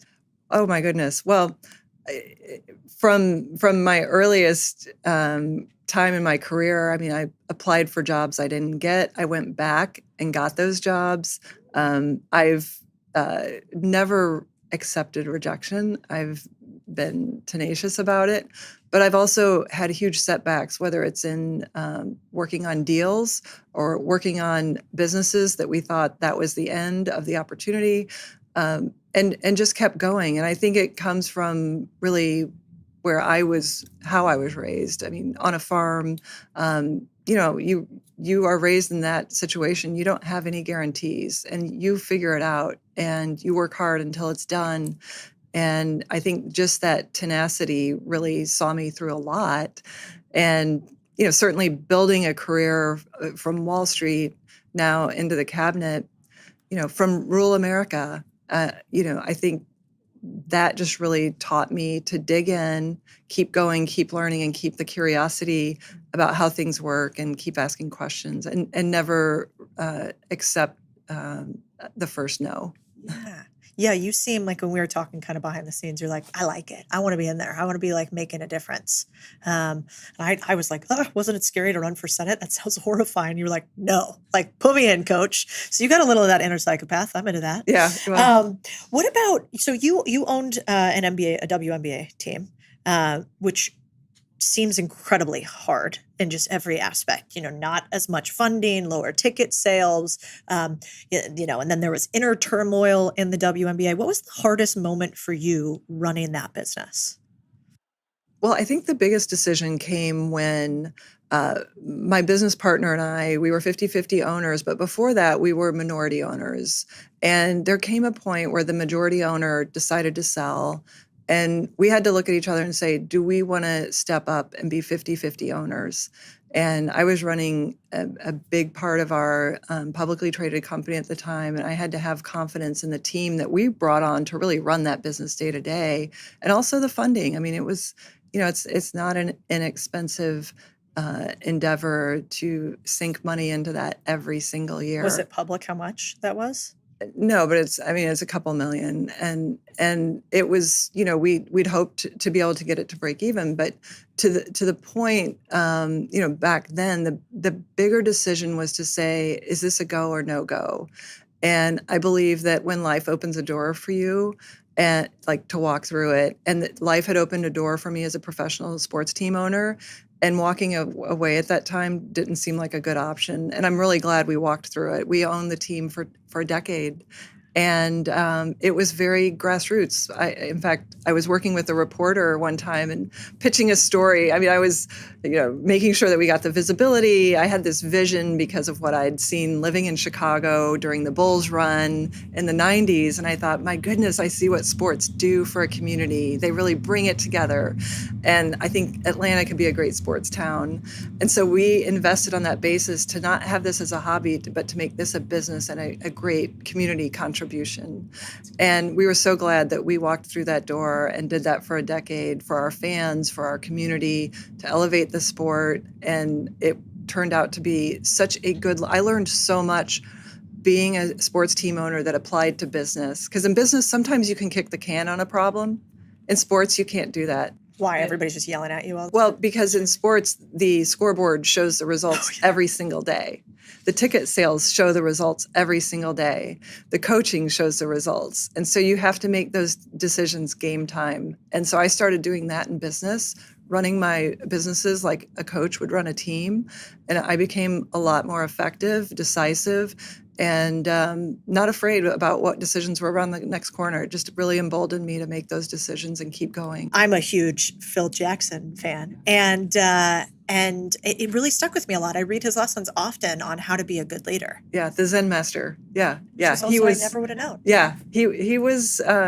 He really ran an amazing team. When you read about the dynamics of the Bulls and how the players didn't necessarily all get along, but they brought so much electricity to the court, to the community, and it was just a huge lesson for me watching the Bulls. It was instructive, not just as a sports leader, but as a business leader.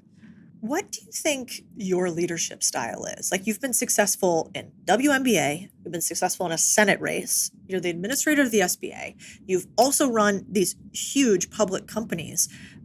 How do you keep winning? Well, I think it's you learn from the losses. And there's more losses than wins, to be honest. When you get to this point in life, you start looking back and you're saying, I'm really glad for some of those hard times. And some of those hard times were the best times. I think back to when our company was a startup. I mean, today it's $100 billion Fortune 500 company, but when we had 100 people and it was working every single weekend without a single day off, straight through, get there early, leave late, come back, over and over, cancel the vacations. The birthday dinner turns into a due diligence review up in New York. All those things, those were the best times. I didn't need a birthday dinner. I didn't need the vacation. I mean, these were the things that built the trajectory for success. And so I'm always happy to run into the fire. It's why I was able to start a crypto company in 2017, because I love to see a challenge. And I'm so blessed. My husband, Jeff, was the founder of that Fortune 500 company. And he's a visionary who is an engineer. And he takes every problem apart at the nuts and bolts level. And that's kind of how we've worked through a lot of challenges. And, I'm a little different. He's a genius. He's brilliant. I'm more of a hard worker. I didn't have the gifts of the intellect that he had, but I'm a hard worker. That's my superpower. And I have a deep well of curiosity. I love to get atomic level on things. That's why I was the only chartered financial analyst that's ever served in the U.S. Congress. What? So, yeah. Okay, you're obviously smart if you have a CFA. That's like the highest, basically, level financial certification you can have. And the failure rate for like level 3 is something like 90% or something. It's like each level gets harder. Yeah, well, I worked really, really hard on studying for it. And I made sure I passed every level on the first try. And it was a great challenge. And I love a challenge. And I think approaching everything like this is a challenge I can do makes all the difference, instead of, oh, I'm a victim, I'm a woman, only 11% of the people that pass this exam are women. I just said, I know I can do this. So I think accepting everything as a challenge as opposed to saying that it's all stacked against me makes all the difference. Yeah, definitely. Yeah, there was a quote I was reading the other day. Somebody asked Michael Dell, they were like, Michael, how much did you work during those first, few years of building your company? And he was like, I worked all the hours. And so I think, is that what it takes to build a multi-billion-dollar company? Is there any way to build it with a 4-hour work week, a lifestyle business? No. And why would you want to do that? I think part of the journey of life is creating and building and being with people. I mean, we haven't really talked about the people element. The most fascinating part of what I've experienced over my 30-plus year career is interacting with people, learning from them, and what works, what doesn't, how to succeed. And that doesn't come from just doing deals. That comes from experience at the negotiating table, walking away from it, coming back to it, having the discussions, whether it's internal within our own company. We used to promote internal dissent and debate. And then we'd make sure we pressure test everything internally and had the fights internally before we exposed them externally. And did things before we announced them. A lot of people love to run a company by press release and say, hey, we're going to do this and we're going to do that. No, we didn't do any of that. We would do the thing and then we'd say, we've been doing this for a month and our customers love it. So I think, walking the walk, not just talking the talk, was so important. And it's about making sure that you have people that are bought into the vision for doing the work, not, taking the victory lap. Yeah. How do you foster dissent in an organization? How do you get people to like competing for the best ideas? Well, I think it goes back to the original question you asked me about what kind of leader am I? I'm a hands-on leader. I try to run as flat organizations as we can. Like we're all on the same team. Like the team first concept is we're all in this together. If you fail, I fail. And so I want you to succeed. And that's why I am really careful about the teams I pick. And, loyalty is important, but you're being loyal to me if you say, Kelly, I don't think that's a good idea. It's not disloyalty. I don't want to be encircled by yes men. I want people to say what you're doing is maybe not the optimal way to do this. Have you thought about this? And I may take it on board. I may not, but I'm like, thank you for letting me know. I'm glad we've had this conversation. and so I think just really encouraging communication and dialogue. I feel like someday communication is going to be a lost art within the business world. It does feel like that. But, and maybe that does go back to, sort of this, you've played a lot of games where you either won or lost publicly. Running a public company, got to have quarterly results, WNBA, nightly scoreboard. And so unlike a lot of people in the government, you're like, no, there are consequences to my actions, which is kind of shows across all of your businesses. So if you're talking to a small business owner right now who's worried about inflation and what's happening around them, what would you tell the people that you're about to see on the street? Well, the great thing about small businesses is they live in a very dynamic environment. And so I hear from them all the time as I travel across the country. And what I'm hearing is that they want taxes to be made permanent, the tax cuts to be made permanent. They want taxes to be low. They want regulations cut. They want fair trade. They're excited about the conversation we're having on making America produce things again, onshoring our manufacturing. And I also think small businesses need a focus on skilled workforce by education. I mean, we really need to look at our educational system and say, what are the skills and the trades of the future? And so that's critically important because so many small businesses can't fill roles, can't find the skilled workforce. So we're working with small businesses across that entire spectrum to make sure that they have the resources they need. Chief among those at the SBA is access to capital, which is our bread and butter, to help small businesses access lending through our partners in the private sector, your local community bank, or things like a credit union, and making sure that they have the lifeblood of their business, which is capital. Yeah. So do you think that you guys, as an administration overall, will small business owners get those permanent tax cuts? Will there be like a pro-small business environment? Because lots of people say they love small business, but do you think that is actually going to happen? Well, look, there's no bigger fan of small business than President Trump and this administration. And I do believe we're working quickly toward Congress having that 2017 Tax Cuts and Jobs Act extended, hopefully made permanent. That will provide tremendous certainty for small businesses to invest and grow and hire and drive our main streets. And I believe manufacturers and businesses of all kinds are really spring-loaded, just waiting for that tax cut to come through. But in the meantime, we're working really hard on deregulation because regulation, and in fact, the Biden administration passed $1.7 trillion in regulation, setting an all-time record by many multiples of massive regulation. That's a tax on small business, disproportionately on our manufacturers as well. Yeah, we were reading some statistics earlier about how that is somewhere between $8,000 and maybe some other people say $15,000 per employee by federal taxes on small businesses. So there's a real regulatory drag, it seems like. Yeah. And so, let's talk a little bit about the things we can control, because I think sometimes hearing about everything the administration is going to do, you're like, great, I'll keep working while we wait for that. So one of the cool things you guys have done is what I call like showcasing money hiding in plain sight. So the SBA obviously provides tons of loans to small businesses. What do you think most small business owners don't realize they have access to with the SBA that they do? Where is your like hidden free money? Well, actually, that's a great question. I actually think the SBA is not well understood. What we do is provide government-backed guarantees to private sector loans and loans that may not be extended but for that government guarantee. And what I love about these programs is they're self-funding. They're not taxpayer funded. When run properly with the right underwriting guidelines, these loans pay for themselves while generating access to capital for the small business, growing the tax base, driving employment. So it's a really free enterprise / private public partnership type thing that is unique in government. Usually it's government giving a grant. What we focus on is making sure that qualified businesses who can't get capital elsewhere can get them through the SBA, those loans. And that's what I'm really proud of, is that we're making these loan programs better and more accessible. Yeah. And so if you're a small business owner listening right now, like, is there any downside to going to your local SBA office and just saying, hey, I want to see if I could be pre-approved for a loan for X or Y or Z? Like, should every small business owner be at least meeting with their local SBA?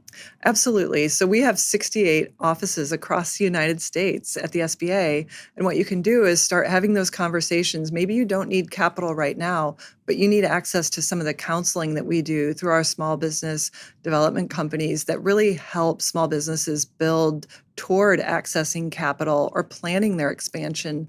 And we can work across the federal government to connect them to other resources that, as you say, capital hiding in plain sight. Like, could there be other programs?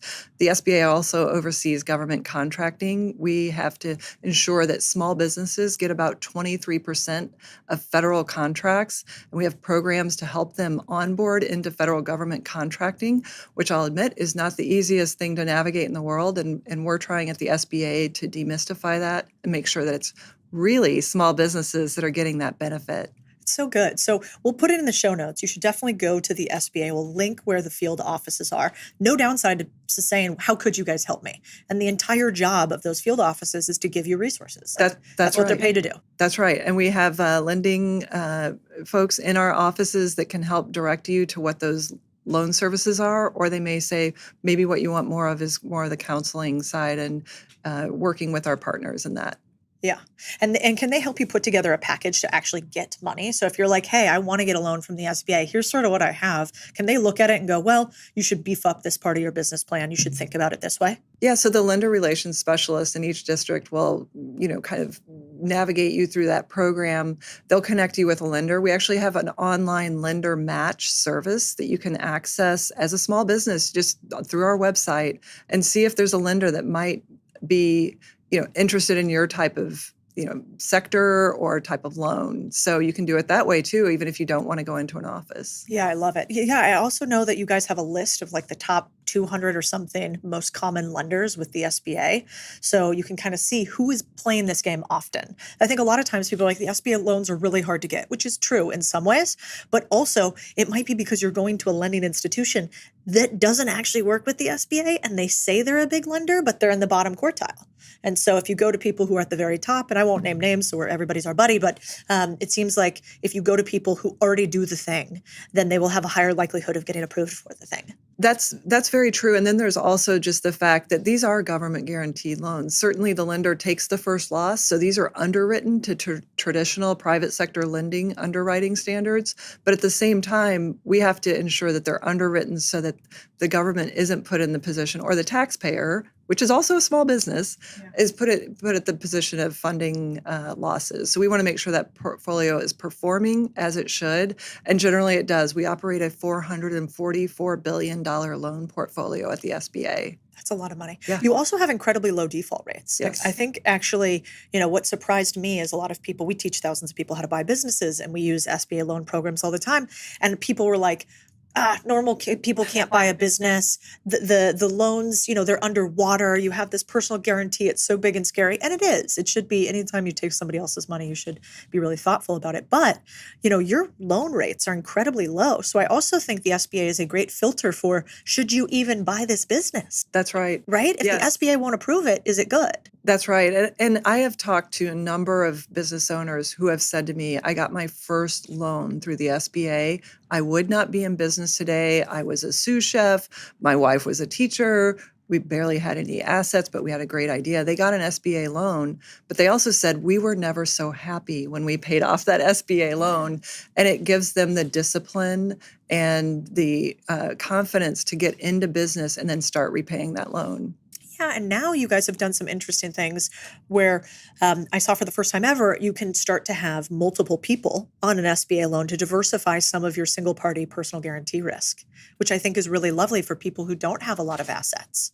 That's right. We've tried to make the programs, make sure that they are performing well, but make them realistic for how deals in the private sector actually work. And a lot of times when you have people designing loan programs that haven't been in the private sector, that don't understand how deals work, that they may not have that flexibility. So we're trying to make sure we have the belt and suspenders on the underwriting standards, but also make sure that they work in the real world. Yeah, well, I really appreciate it. I think a lot of times the SBA loan not going through was a benefit to the buyer of the business, and they didn't even realize it. Well, and that's right. We don't want to saddle people with loans and potential defaults and bankruptcies that we could have foreseen by having the prudent underwriting standards, which we just put back in place at the SBA, and that will strengthen the programs back to where they were. Yeah, I like it.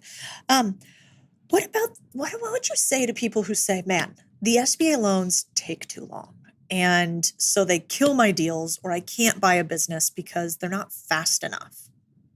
Yeah, I hear that, but I also think that is where we need to make sure that we have the right lender on the program, and that's why our lender match program was developed to ensure that borrowers are talking to a full spectrum of potential lenders. But also we are being self-critical and looking at where do we have too much red tape and bureaucracy, and how do we run this like the business that our small businesses have to operate. They have to do more with less. They have to navigate all kinds of bureaucracy. We should be the last place that they're encountering massive red tape. So we are taking a hard look at that.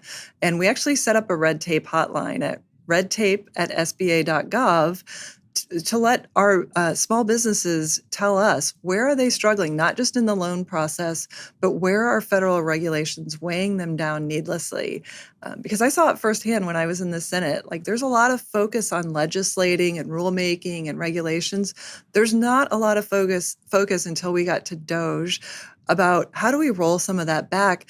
And President Trump is leading the charge on that again. He did it in 2016, eliminating multiple regulations for each new one. We're doing it again, at least eliminating 10 for every new regulation. And that's something that I think is picking up momentum, not just in the federal government, but in the states where there's also a lot of regulation. So let's look into the future. If they don't get access to somebody like you, now they get to sit and listen and hear from you on what is the future with this administration with small business, and what are some of the initiatives that you think are going to be really incredible for small business owners. One of the things I'm most excited about is our Made in America manufacturing initiative at the SBA, which amplifies President Trump's America First agenda. And what does that mean? It means we're creating opportunities in America that had been hollowed out from us over the last 3 decades, where we lost something like 70,000 factories. 5 million jobs in our manufacturing heartlands are gone. We can do that again in America. And I have been across this country going through factories and hearing from owners of, and these are small businesses, most manufacturers, 99% of them are small businesses. And they've been telling me, I have been fighting the notion that we can't make things in America for 2 decades.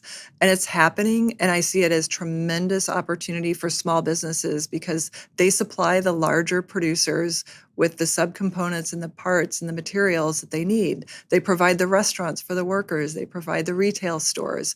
I think we're on the cusp of not just a manufacturing, but an America First renaissance in this country. And I hope everyone will be a part of it, because I think if we can get the tax cuts done, the deregulatory agenda continuing to advance, we're on really at the dawn of what President Trump says is truly a golden era, because for too long, people have underestimated the American worker and American industry. And we're getting back to that now. I get chills. Well, I'm so appreciative of your initiatives to push forward small business. I can tell because I've met with your staff and other members of your team that you guys are actually really pushing for the little guy. And so I hope people take you up on all the initiatives at the SBA and go and look at the resources and meet with your local members. And then also you guys do an incredible job highlighting content too. So if there's like companies that, are small businesses that want to get highlighted as well, I know that there are spaces on the website there. Administrator Loeffler, thank you so much for being here with us today. Cody, it was great to be with you. Thank you so much. My pleasure. If you want to see all the resources we talked about today, we actually compiled them for you into this little report. If you want that, then click below. You can get the link right here for all the SBA resources. If you guys liked this episode, wait until you see the one we have coming next. If you are not subscribed to the podcast, like apparently something like 60% of you guys are not right now, we are missing out. You guys are going to want to have a notification for the next podcast because we are going to find more hidden money and we are going to hear from more world leaders to see how you can change your life and your business. So make sure you hit that subscribe button. We called this podcast The Big Deal because you are a big deal to me. No matter how small your business is or how big your business is or how big or small your life is, you really matter. And I hope you felt that in this episode. We are here to make sure that you continue to have the thing I believe leads to more freedom than anything else, which is money. I think that's the lifeblood of small business, is making sure cash flow stays in. And I think that is the answer to freedom for most people, is when you have more cash, you can actually architect the world around you. And so I want to thank you for being with us in this podcast. It means the world to me.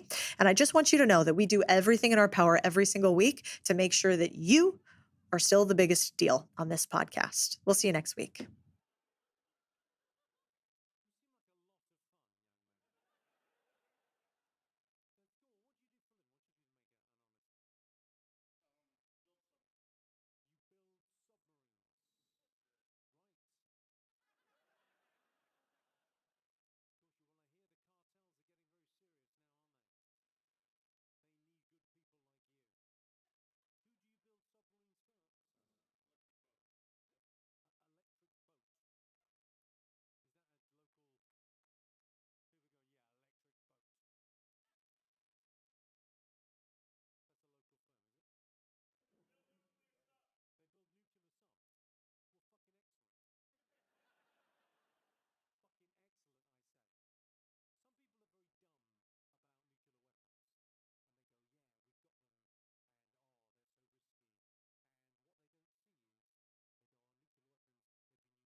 Waiting to feel confident is the wrong goal completely. Confidence comes after we take action. We're building the skill, building the competence, building the sense of evidence, hey, I can do this, which means that waiting to feel confident, which is what so many people do, they wait to feel ready.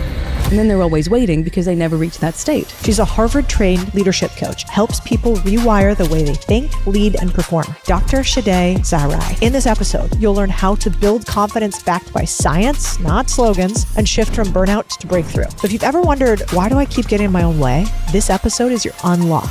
Do you make yourself more charming? There's a few things that you can do. You know when you see that amazing person on stage, everyone is hanging onto their every word as they tell that story? That's what I call captivating charisma. But then what happens when at the end of that keynote that person walks off and no one really wants to talk to them? That's because they lack magnetic charisma. You can have one without the other. Really, the magnetic piece comes down to... Back up that for a second. I have found that to be so true. Don't one-up people. The best thing you can do is be interested. People generally like talking about themselves. It lights up a part of our brain, which is rewarding. If you can offer to be of value to them, then it doesn't feel like you're just trying to take or impress. What is the line between manifesting and believing in yourself and execution between the two? Manifestation itself has been misunderstood to be dream it and you will achieve it tomorrow. When we look at the research, especially the work on goal identity, you need to... What does neuroscience show us is the main obstacle that prevents people from reaching their full potential? It entirely comes down to what we believe about ourselves. Entirely comes down to our perspective, our perception of our abilities, our worthiness, our sense of control over our lives. So Codie, let me tell you this fascinating study. It was from the 70s, so a while ago now, but it helps to articulate why our beliefs are so incredibly powerful. So in around the 1970s, a psychology researcher at the University of Dartmouth was conducting a study to determine the role of expectation, how expectation shapes how people show up in the world.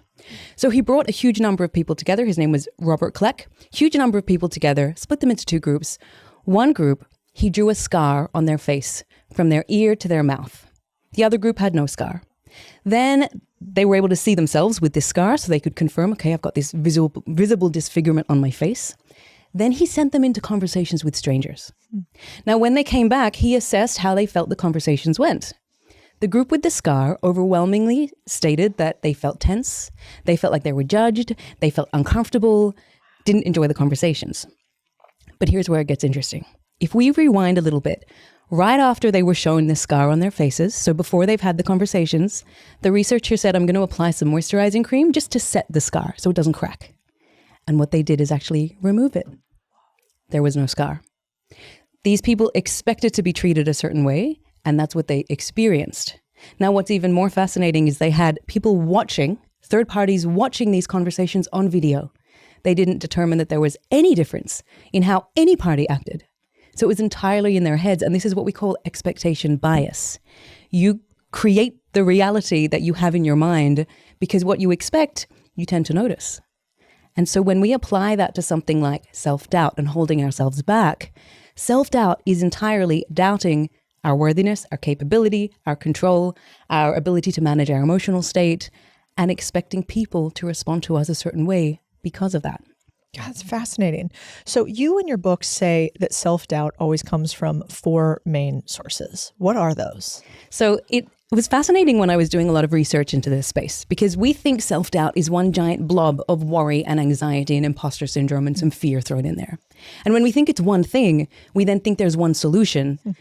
And this is why so many people are still struggling with it, because they're looking for the single solution and it's not working.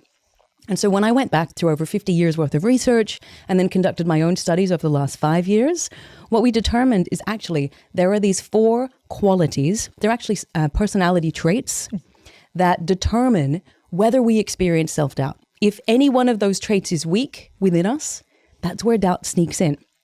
And so we've converted those traits into actionable qualities, because a trait is a trait, and a lot of people will say, well, that's just who I am. I can't change it. It's a personality trait. We do know from research, and my own, is you can actually change a personality trait if you choose to, but we don't even discuss that. We go into, okay, what are the attributes? What are the behavioral components? So these 4 things. The first one relates to a sense of worthiness, which is self-acceptance. Do you fundamentally accept who you are? Or do you need validation for you to accept yourself? If you don't accept yourself, you take feedback personally. You take it as a personal attack. You fear failure because of what it means about you. You set impossibly high standards and then beat yourself up when you don't achieve them. So that's the first one, self-acceptance. The second one is agency. And agency relates to your belief in your ability to achieve things and get things done. So it's perceived capability. And if you have a strong sense of agency, you believe you can set a goal and achieve it, and fantastic. And if you don't know how to do something, you'll figure it out. But if you struggle in this area, this is where we see imposter syndrome. People feel like they don't have the skills, they don't deserve the achievements that they're receiving because someone's going to find out that I'm a fraud. We see a lot of comparison in this area. That person's better than me. That person has more skill than I do. And that holds people back. The third one's a really interesting one, and it ties into this victim mentality that some people can get sucked into. We call it autonomy, and it relates to what's called a locus of control. A locus of control relates to where do you place your focus. If you have an internal locus, you believe that you are in control of your decisions and your life. Sure, there are things that are outside of your control, but you don't focus there. When you have an external locus, that's where doubt is creeping in, and it tries to highlight that you have no control. Life is unfair. Everyone else has it easier than you do. And so naturally you focus on things outside of your control, which makes you feel even more powerless. So that is a form of self-doubt too, because you doubt your power in your life. And then the fourth one, let me ask you a question before I tell you this one. So Codie, although maybe in your case it might be, because we were just talking about how Codie's a bit of an anomaly, doesn't necessarily experience a lot of the doubt that many other people would. And a lot of very, very successful business owners, leaders, don't necessarily resonate. It might come up in different ways, but not necessarily in relation to the business. But think about a moment when perhaps you were a little bit anxious. Think about how it felt in and on your body. Now, strip away any emotion that you felt at that moment. What would you have been left with? butterflies in my stomach? Just some butterflies in your stomach and some thoughts about what was about to happen. And you could probably run through those thoughts very rationally and determine which one's going to help me, which one's not helpful, and then take action anyway. So the fourth one entirely relates to emotion and how emotion can completely derail us. I say that emotional intelligence is a leadership and business superpower because we think we're rational beings, but we're not. We're emotional beings who rationalize. And so once you can get a handle on your emotions, every other area of self-doubt becomes much easier to handle, and life just becomes much easier to handle. So these are the 4 drivers of self-doubt, and once we have a framework for it, a language for it, it means that when we're experiencing that voice that is trying to hold us back, we can ask ourselves, which area is it trying to attack right now? And then that gives us a pathway to actually strengthen that area. So if somebody's listening to this right now and they're like, wow, I've felt all of those things, or I have a lot of self-doubt and it's been holding me back consistently, and now I know these 4 characteristics, what is the next step for them? So if you're in that moment of self-doubt and you're struggling, how do I steal your research to make my life and self-doubt go away? So when you're in that moment of self-doubt, the very first thing to do is acknowledge that you are not your doubts. You are not your doubts. We have this little analogy that I like to share. In fact, I should have brought it for a demonstration. So imagine we have 2 glasses full of water, glasses filled to the top with water, and I have both a ping pong ball and a golf ball. If I put the ping pong ball on the top of one glass of water, what happens to the water? Nothing. It's just floating on top. If I take the golf ball and I put it in the other glass of water, what happens? It sinks to the bottom. And also what happens to the water? Overflows. It overflows. It falls out, comes out. This is like self-doubt. Self-doubt itself is not the enemy. We've wrongly vilified it. Self-doubt should be like the little ping pong ball floating on the top. It's there, we hear it, but we can decide what we do with it.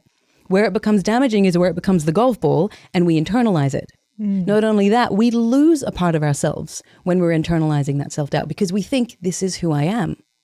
And then the really interesting part is if you were to take that golf ball out, does the water miraculously come back into the glass? It doesn't. You've lost a piece of yourself for so long that you have to then go through a process of rediscovering who you are without the doubt.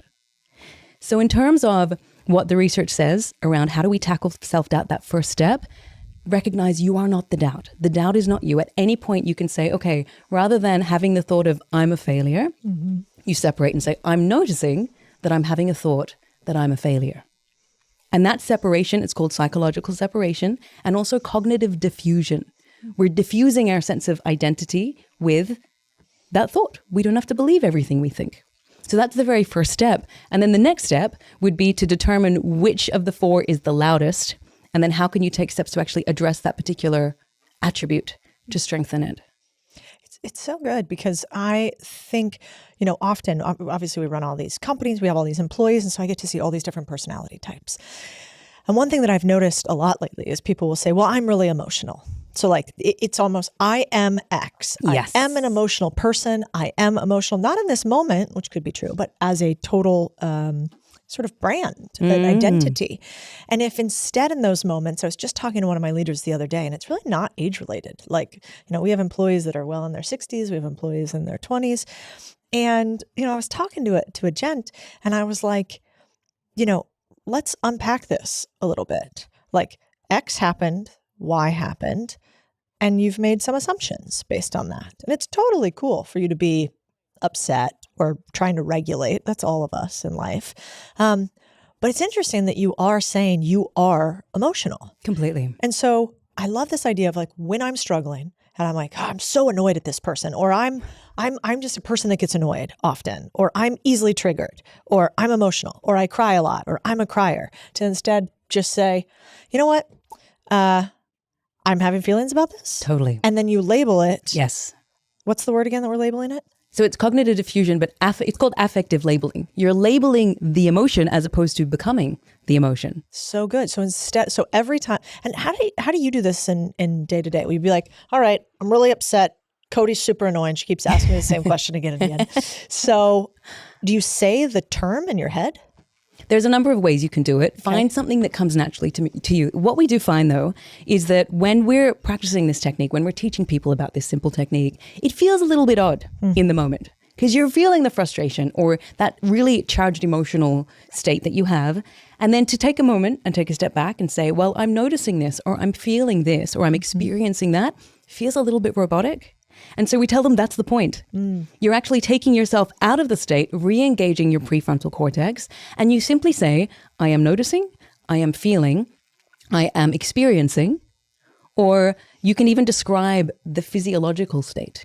So something that we find, so going back to this piece of, oh, I'm emotional or I'm stressed. These are two umbrella terms that we find a lot of people will use when they don't have the emotional granularity in the moment to actually describe what it is exactly that they're feeling.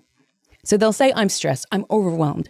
When we dig deeper, there are so many underlying reasons why they might be feeling that. And often it comes down to one of these four drivers of self-doubt. If someone is feeling overwhelmed because they have too much in terms of their workload, too much on their to-do list, and they don't think they can achieve it, that relates to agency. Can I achieve my goals? If someone is feeling stressed out because they have this big opportunity and they're worried they're going to fail or fall short or get judged, that's a lack of acceptance. They don't accept themselves for who they are, regardless of the outcome. So one of these things will generally show up, and we call the state of tapping into each of them, reminding yourself, hey, I can work on these, and showing up with that kind of energy. We call it big trust. It's full self-trust, which actually reminds me of something that I want to weave into at some point, which is so powerful, but we'll hold off. I'm sure it'll come up. Well, I want to get into it. And I just think, I mean, God, if you guys are listening, I hope you're feeling what I'm feeling, which is I want to come back and listen to this again and again, because this is everyday life. But for so long, I've heard platitudes about this stuff. Like, well, just let it pass, just move on to the next thing, focus on something else.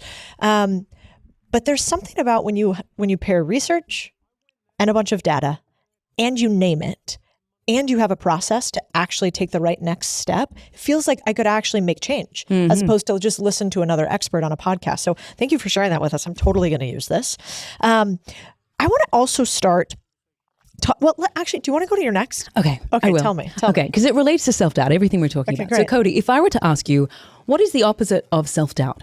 Without thinking about it too much, what would you say? Confidence? Yeah, confidence. So 95% of the people we speak to will say confidence. Now, here's where it gets really interesting. When we look at the data, when we look at the definition of confidence, when we look at what it feels like for us, confidence actually comes after we take action. Because when we're taking action, we are getting proof points that we can do the thing. We're building the skill, building the competence, building the sense of evidence, hey, I can do this. And that increases our self-efficacy, which then boosts our confidence. So confidence is actually the result or the output of taking the action, which means that waiting to feel confident, which is what so many people do, they wait to feel ready.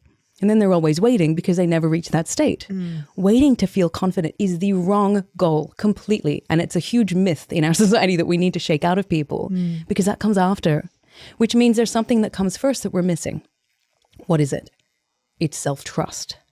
It's trusting that you can handle whatever comes your way. Trusting your abilities, your worthiness, your sense of control to show up, do what you need to do, and also trusting that you can handle it if it doesn't work out. Codie, I would say you have a hugely high level of, hugely high? You have an extremely high level of self-trust. As long as it's on the gym. Then it's like when I throw yeah, we did touch on that earlier. I'm working on it, guys. But yeah, in business, but you're right, it's reps. We always say competence equals confidence. Completely. The more reps you do, the more likely you are to hit it when you're trying to swing a bat. And so it makes perfect sense for me. At some point, it's almost it would be irrational for me to say, well, I don't know how to look at a profit and loss statement. Of course I do. I would have to lose part of my brain capacity to forget how to look at this because I've looked at 50,000 of them. But the first time I looked at one, I didn't really know what was going on. I thought it might as well been Hebrew, And so it makes a lot of sense. But I think there's also this belief lately in society, at least I've heard it. So tell me what you think. A lot of people these days are like, well, I mean, I hear it on the internet so much. I was just showing David a couple clips. And I was like, they're like, what was the one? It was a young woman and she just kept repeating, I make $30,000 a month. I make $30,000 a month. And then she was like, if you say it, then you will have it. You know, if you believe it, you will get it. And it's this, it feels to me like a bastardization of manifestation. I'm like, listen, I could say, I make $1 billion a month a lot. And unless I back that up with an unreasonable amount of work, like it's probably never going to happen for me. So what is the line between manifesting and believing in yourself and execution between the two? I see this a lot on social media as well. It's everywhere. And it's really seductive for people because it means, hey, I get to get the thing without doing the work. But it doesn't actually work like that. So there's a lot to be said about manifestation. I am a big believer in looking to the science. I do think there's some element that has not yet been proven by science in terms of like the energy we give off and all of this. But manifestation itself has been misunderstood to be dream it and you will achieve it tomorrow. Look, for some people, maybe it happens, but they're the exception to the rule, not necessarily the rule. What we do know when we look at the research, especially the work on goal identity, on setting what's called superordinate goals, you need to have in mind, where do you want to go? What is that vision that you have for yourself? And visualize it, which is the basis of manifestation. Be really clear, visualize yourself achieving it and believe that it is possible. Because remember, self-belief and expectation bias shape how we show up in the world and what we interpret. So you need to first upgrade your identity to see yourself as someone who is worthy of that, capable of that, able to handle it if it comes your way. Because if you don't yet get there, it means you don't trust yourself and you will keep sabotaging. And we see this countless times. So that's the first step. So yes, of course, know where you're going. There was a study that came out it was probably the mid-2010s. And they looked at the role of, they called it positive fantasies. So the term manifesting, or it's not in the literature, but positive fantasies about where you want to be. And they found that the more someone visualized this positive fantasy, and only the positive fantasy, the less energy they had to actually achieve that positive fantasy. Because it means that where you are right now and where you want to be, there's this gap. And all you see is the gap. And suddenly you think, nothing's happening, I'm not progressing. Oh my goodness, can't do it, too hard. So there is a missing step. And that's where you need to actually do the work. Put in the reps, put in the steps. Every little, we talk about milestones. Have a milestone to help you get there. What gets in the way though, and this is something that we like to teach, and this is something that I write about in Big Trust because it's so overlooked. So it's actually a story from Michael Phelps. Let me tell you the Michael Phelps story. It's a short one, but it's a good one. Love it. So Michael Phelps, one of the greatest athletes of all time, multiple world champion, or was not world champion. He set Olympic champions, numerous world records. So 2008. Actually, let me take you back before the 2008. So his coach said he had this remarkable ability to visualize. But that's not particularly new for athletes. A lot of them visualize. But his coach said, no, it was what he would visualize. Okay, yes, he'd visualize himself doing really well and succeeding. But he would also visualize every possible thing that could go wrong. Everything that could go wrong. Goggles snapping, slipping on the starting block, cramping mid-race. And then importantly, he would then visualize what he would do if that happened. So he had it essentially embedded in his nervous system so that if it happened, he wouldn't get distracted, he wouldn't get overwhelmed. He had a plan. He'd been there before. Now, this is something that we often don't do. When we're thinking about getting to our goal, we don't think about the things that can get in our way. And so when they inevitably come, we get stuck. We see it as a verdict. Maybe this isn't for me. We give up. We get overwhelmed, whatever it is. Take the Michael Phelps approach, which is known as a pre-mortem in the project management world and a lot of business strategy, or inversion thinking. So, okay, now here's where it came into play for Michael Phelps. 2008. It's the finals in the Olympics of the 200-meter butterfly. He dives into the pool. Within the first couple of meters, his goggles fill up with water. He cannot see a thing. But he had been here before in his mind. So as he says, he's quoted saying, I swam blind for 175 meters out of a 200 fly, broke the world record. And it had been because he'd been there before. He didn't allow it to shake him. And so when we're talking about achieving that goal, know where you're going, take the steps to get there, but also anticipate every possible thing that could get in your way so that you know that you'll be fine. You have an approach. Even if it's, okay, if this happens, I'm going to enlist the support of this person. I'm going to get my business mentor on board. I'm going to speak to my board and see what to do. And that's one way you build your agency, which is that second driver of self-doubt. When you don't believe you can do it, you will not take action. You'll sabotage your progress. This is a secret nobody shares. I've done thousands of deals, but until now, I've never shared the most valuable 10% publicly because I want to buy these businesses myself. Then I realized that if you guys buy the businesses, I get to do the deals with you. So this year at Main Street Millionaire Live, it is your chance to see our insider strategies. I'll teach you how we find, buy, and scale a business step by step with the frameworks that I literally use to buy all these businesses. So if you want to go from an aspiring owner to someone actually running a profitable business, join me. I'll give you my blueprint, and maybe we end up doing deals together. Yeah, it's almost like the right way to manifest. Completely. Which is actually to not, and I think that a lot of people, I've certainly been told, hey, if you manifest and you think about negative things, that's what you'll have in life. But there's this in between, which is let's be realistic and what could happen and then continue to think about how we could overcome. Charlie Munger famously he always said, invert, always invert. And he was pretty famous for inversion thinking. It's one of the biggest credits to why he built billion-dollar businesses is because he never thought about what could go right. He always thought about what would an anti-goal look like. And I think about that a lot too. Imagine you become a billionaire at what cost, right? And so he would always think about, well, if this outcome was there, that would be terrible for me. So I want to avoid it. I really like that. Pragmatic. And as long as you keep taking action. Completely. It keeps fueling you towards the goal that you want to do. There was a couple things that I want to talk about there. We talked a lot about self-doubt, right? And things that could go wrong. But let's talk more, let's get a little positive for them too. Let's say they're already awesome. Yes. And they're doing great. And somebody's listening today, but they want to make themselves like a little bit more charming. How do you make yourself more charming? Is that even possible? Great question. So when we look at a lot of the literature, fascinatingly, this term of charisma and presence, there's a lot of debate about it because a lot of people say it's been researched in the space of supporting the male style, the very masculine style. And so a lot of researchers are sort of anti-presence and charisma. The fact is, we live in a world where people are judged based on how they come across.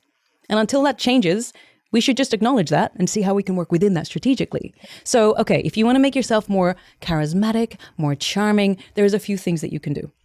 I'm going to start with the 5 pieces that increase your perceived confidence, which translates into perceived competence. Because we know that the more confident you appear, the more competent. Did I say confident you appear? Yeah. Yeah.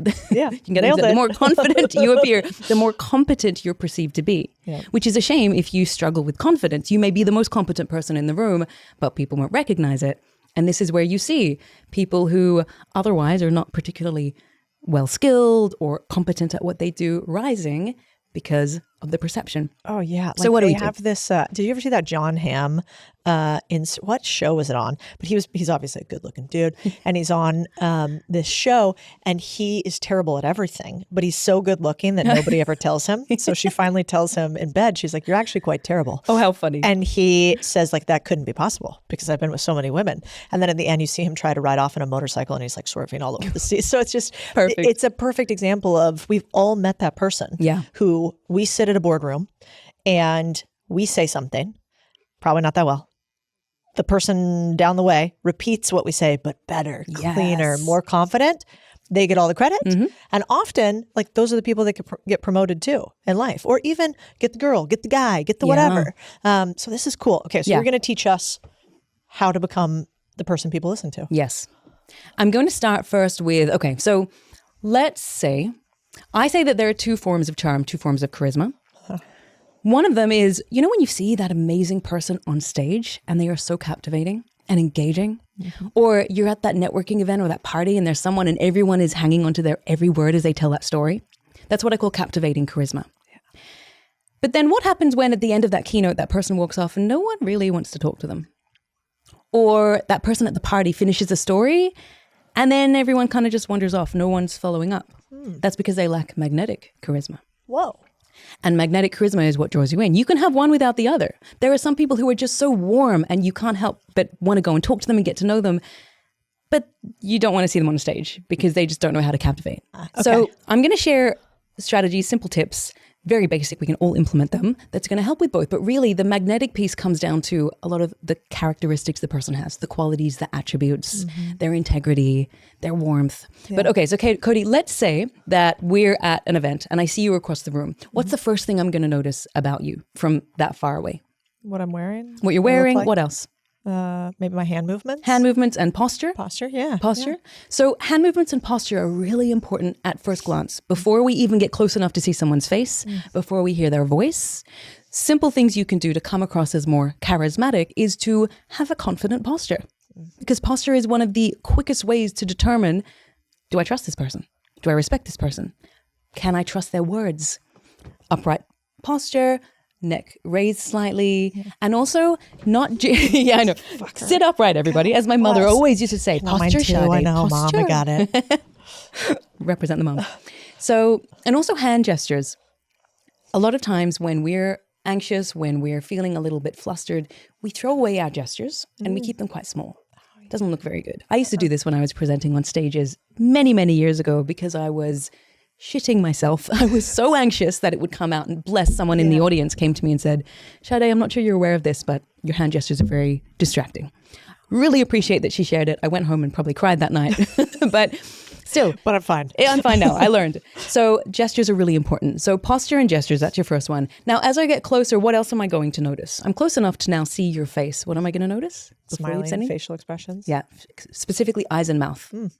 Eyes are one of the quickest indicators of perceived confidence based on whether you make eye contact with someone and whether you hold eye contact with someone. So a lot of the time people will, again, when they're doubting themselves, they don't look at the person, they look around constantly, which is fine if you're thinking, but Codie, if we sat here the whole time and I was darting around my eyes like this, firstly, I'm not building connection. You probably would start to doubt the validity of what I'm saying. Doesn't convey charisma. So you want to be making the eye contact, being present in that eye contact, and then maintaining it, but not too long because that can be creepy. So it's like generally around 3 seconds. Interesting. And then you might shift your gaze elsewhere and then come back. It does vary culturally, so know your cultural. I'm so glad you said that. I went to Brazil. I went to Carnival one year, and they kind of jokingly told me when you went into the clubs that you shouldn't make eye contact with anybody because that was an invitation for you to get kissed. Oh, wow. Immediately. Right. And so I was like, shut up, whatever. I'm walking around. I'm not, staring, but I'm being what appears to be normal from an American. I'm looking around. I get my 2 drinks from me and my girlfriend, and I turn around, there's a man, and he's just in my face, and he starts kissing my face, and all these, and I panic with my tiny hand movements and start sort of hitting him with these 2 drinks, and he looked at me like I was a psychopath. That's crazy. He was like in Portuguese, which I kind of speak Portuñol, which is like a mixture of Spanish and Portuguese, and he's like, what's wrong? Why are you upset? And I was like, this is fascinating. So it is true, careful when. But unless you guys are partying in Carnival, you're probably by and large, I would assume. I'd be curious what the data says. How many people, like what percentage of the population do you think doesn't have a very strong posture, doesn't make eye contact, and has kind of too small of movements? Like how many people are listening right now, and even if you think you're looking confident, you're probably not looking that confident? So in my experience, 40 to 60%, and it varies depending on where they are. Some people will tone it up when they're at work, and then it drops off when they leave. Some people know to turn it on when they're in that meeting with that senior stakeholder or their boss or their clients, and then they'll drop it off. 40 to 60. So it's quite a lot. So it's probably pretty likely that you could benefit from just a slight shoulders back and a little bit more eye to eye. Yes. And then we have smiling. Okay. So there's a perception that smiling equals weakness because it signals too much warmth. And if you're trying to make a positive first impression, don't smile. But we know that smiling is, people say smiling is one of the quickest ways to demonstrate approachability. And I completely agree.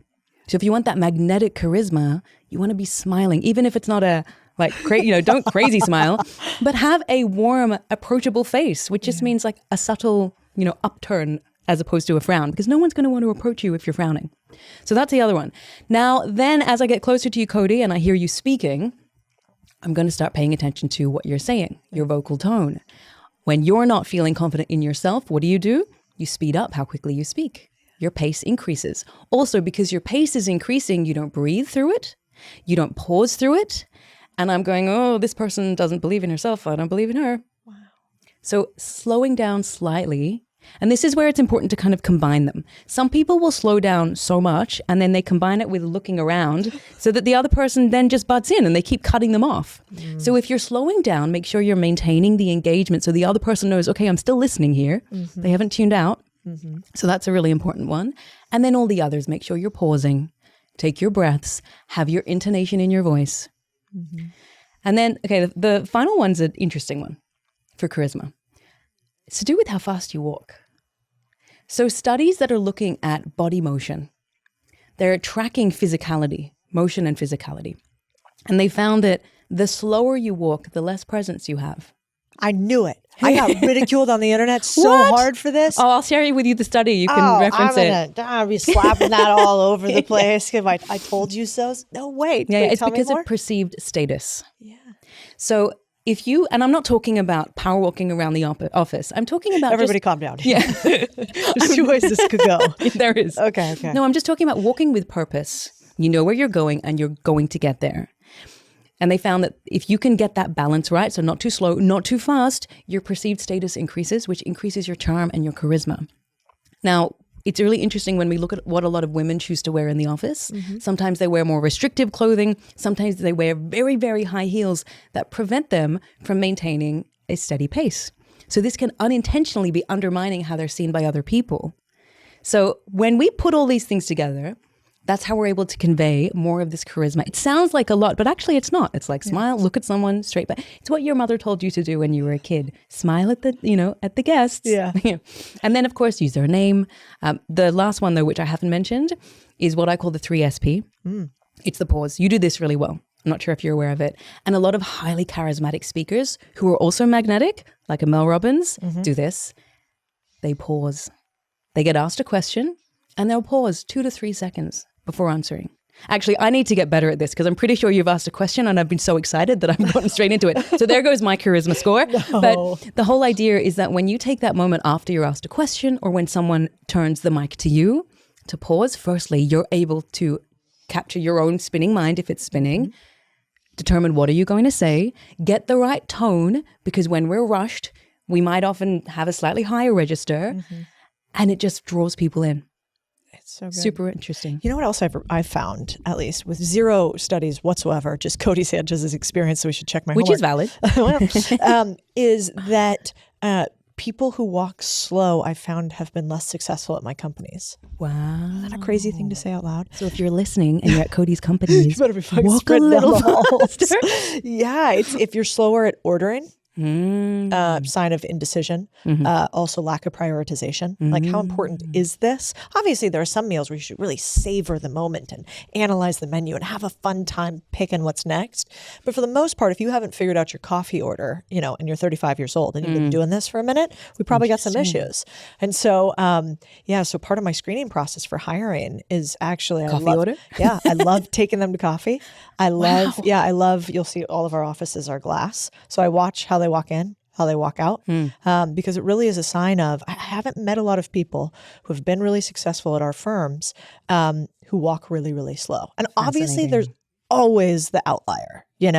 I do have one friend that kind of walks like a lumberjack. I mean, just so slow. I'm almost like, this is wild. She's like reminding you to be present. Yeah. She is. She's the opposite of me. It's great. That's why we're friends. But that's really, really fascinating for women about the heels, because how much of the time did we think that we were getting judged because we dress too hot and our heels are too high? And actually, if we just walked a bit more purposefully and intentionally, that might not have been the way that we dressed at all. Yeah. Let's talk about that for a second. Do you have any research or data that you have on how we dress and how that is important to impressing Completely. others? There's a huge research area purely looking at physical appearance. So not only how we dress, but also physical attractiveness and whether we're wearing makeup or not wearing makeup. And it's truly fascinating. Now, depending on what study you look at, the results are slightly different. But the overarching theme is that people make perceptions very quickly. They make a judgment about you. And the way I like to think of it is, the more pride you take in your appearance, it reflects that you trust yourself, you believe in yourself, you're willing to express that to others, and it increases the perception of trust and competence from other people. But I always do say, Don't dress in a way that makes you stand out for the wrong reasons. Yeah. For the wrong reasons. When I used to work in corporate, so I spent 10 years in the corporate world. I was a commercial lawyer by training. Then I moved into banking and finance. Totally wrong roles for me, but hey, I learned a lot. When I was in the banking and finance space, when I was working in a strategy role, there was a girl who worked within one of the corresponding teams, so competent. And she was very big on authenticity and dressing to stand out. But it was so out of the norm that I remember being in a meeting with executives, because part of my role was to facilitate their meetings. And they were talking about her with her not in the room, and it wasn't good things. It was entirely based on what she was wearing, not her work, not her deliverables, not her performance. Did you see her earrings today? Yeah. Did you notice the shoes? Don't wear anything that could distract in the wrong way. Doesn't mean you have to. So when I worked in the law firm, my entire wardrobe was black, gray, and brown. Me too. Same thing in finance. Are you a lawyer as well? Finance, yeah. Yeah.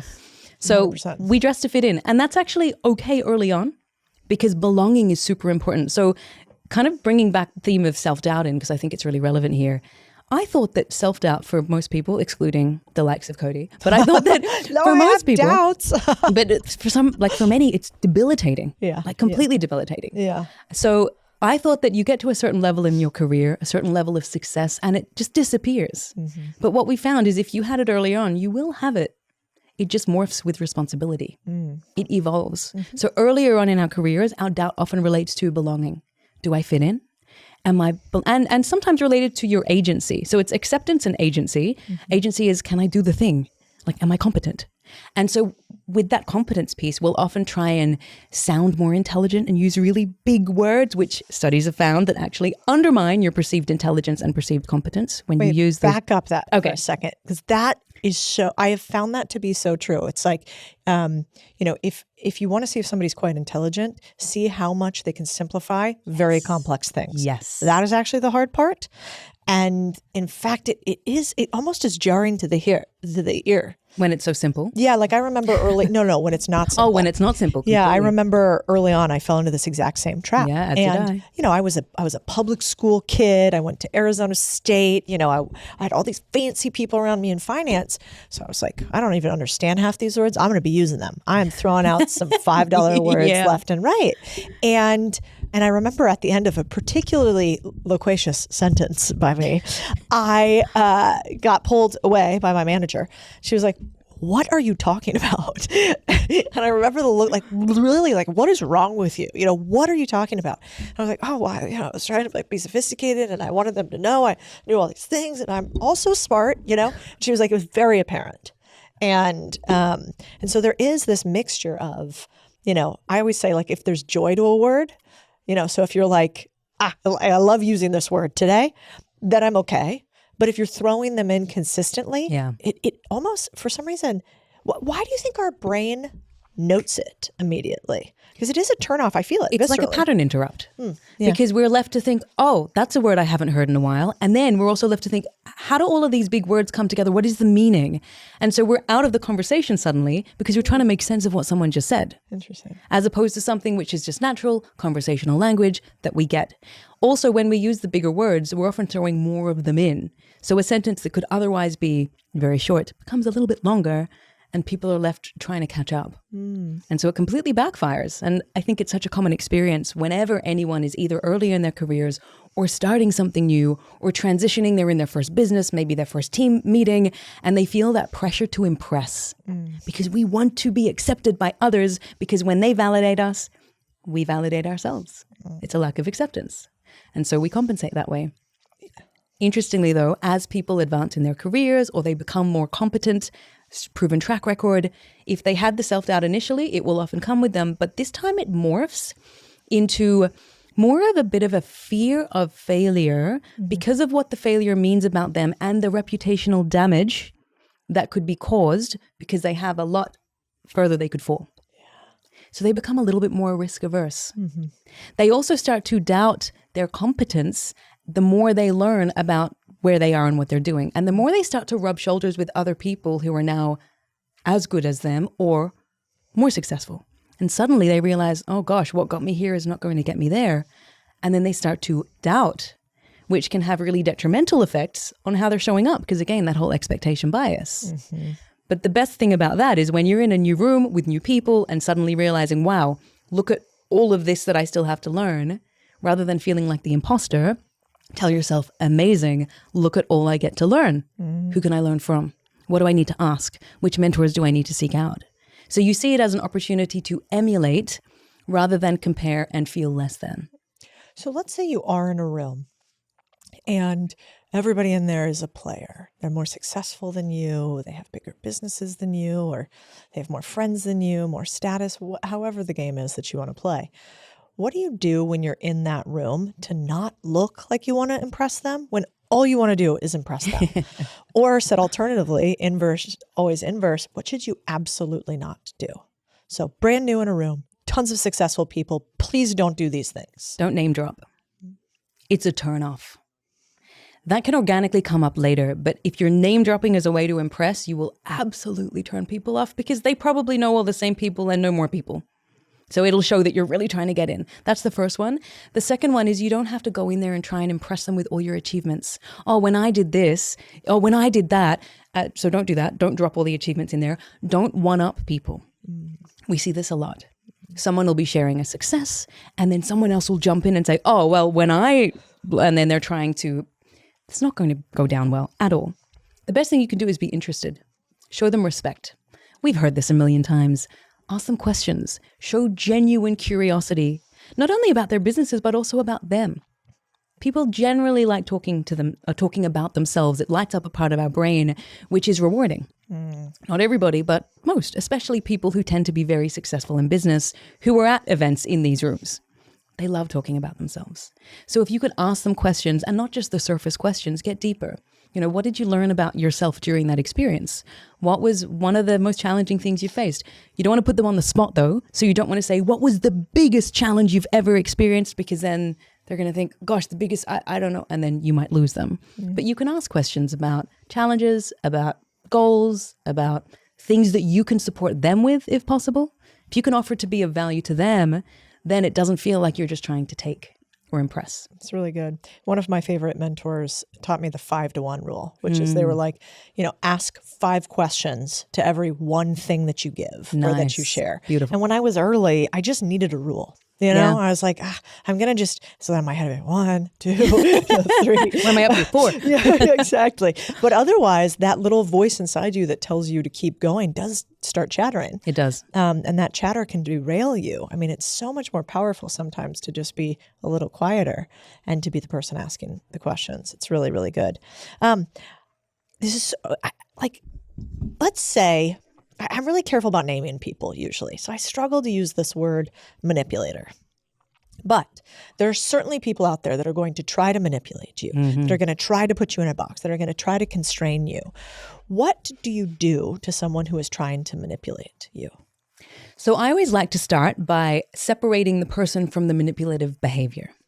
And that helps us, those of us who really like people and don't ever want to, name people poorly. No, the behavior is different. Same with toxicity, like a toxic person in a workplace or a toxic leader. Separate the person from the behavior allows us to address the behavior. What manipulative behavior will try to do is attack each of these 4 drivers of self-doubt, which is fascinating. Again, bringing it back to that. They will either make you try to feel, or they will either try to make you feel like you are worthless, which is tapping into your sense of acceptance. They will try to make you doubt your skills or abilities, tapping into agency. They will try to make you feel like you don't have control over a situation or get you to doubt your memory of something, gaslighting, which relates to the 3rd pillar, which is autonomy. Or they'll just fill you with such a sense of overwhelm when you're around them, or stress or insecurity, that it undermines your belief in what we call adaptability, which is the 4th pillar, the 4th driver of self-doubt. So what do? You can go through and determine, okay, which of these drivers of self-doubt is this person trying to attack right now?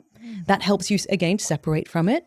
But then the next really tactical step, we call it the CUT method. And I have to try and remember each of those components. Let's see. The first one is C, which is cut the emotion. So tell yourself, I'm not allowing this person to make me feel this way, because no one can make you feel a certain way. You're allowing yourself to feel a certain way in response to what the person is doing based on how you're interpreting it, the meaning you're applying. Like there was this great, I've seen it on social media. It's a fantastic analogy. Codie, if I said, I hate your blue hair, it looks terrible, you look stupid. Yeah, I don't care. No. Why? I don't have blue hair. You don't have blue hair. You're not internalizing it. So when someone's trying to manipulate us, it's also often because it's something we deep down believe about ourselves that they are trying to attack. And when they get a response, they know, this is the button I'm pushing. So if you can not give them the response, fantastic. Cut the emotion. The second one is unfazed appearance. So you can cut the emotion, but you also need to make sure that when you're interacting with them, when you're near them, nothing. They don't get that from you. They're not worthy of any kind of expression. You respond to them with respect, polite, tact, but that's it. And T, turn off engagement. Do not ruminate. Don't allow them to occupy precious mental energy. Because as we were talking before about, not necessarily manifestation, but the energy that you give off creates your reality. You're also contagious. The energy that you take into a room influences other people. So if you're allowing that person to affect you to such an extent that you are then ruminating on them and that and how you feel, you're going to be creating that in your reality. Don't do it. And then if you can, try and remove yourself from interacting with them. So how do we know if somebody's a manipulator? So you gave us sort of, here's what they're going to attack, these 4 components. But let's play it out in real time. So in my life, I'm trying to think. I remember the first time somebody stole from me. And it was in business and I thought we were friends. And I remember there were little moments where I felt something weird in my stomach or gut. In particular, they would kind of neg, right? So they'd be all influencers say that because I hate being called an influencer. If you want to piss me off, call me one on the internet. Now you know. Yeah, exactly. Now you know. So I'm like, it's a weird word. I'm not trying to influence anybody on anything. And so they would kind of, and they knew that. So they would kind of make these little, and I remember thinking, that's a weird thing to do to somebody but it was a joke, right? I remember they would have me question something. So I guess this is so if they're having me question something, what is that? Autonomy. It relates to autonomy. Okay. So in this instance, he was like, well, in this particular, you can't do that. I have this expertise here. You can't do that. You need me for this. Let me come over there and help you. But that's not for you. Let me come agency. help. No, this is agency. Undermining your belief in your capabilities. There you go. Yeah. Okay. And so what does this sound like to you? Have you ever had this happen where somebody tried to manipulate you? And how could we just start noticing that immediately? It's tricky. It's tricky because the definition of manipulation differs depending on where you're looking. And I think it's so nuanced and different depending on the situation. It also feels very different depending on whether it's a coworker, a business partner, a spouse, a child, a family member.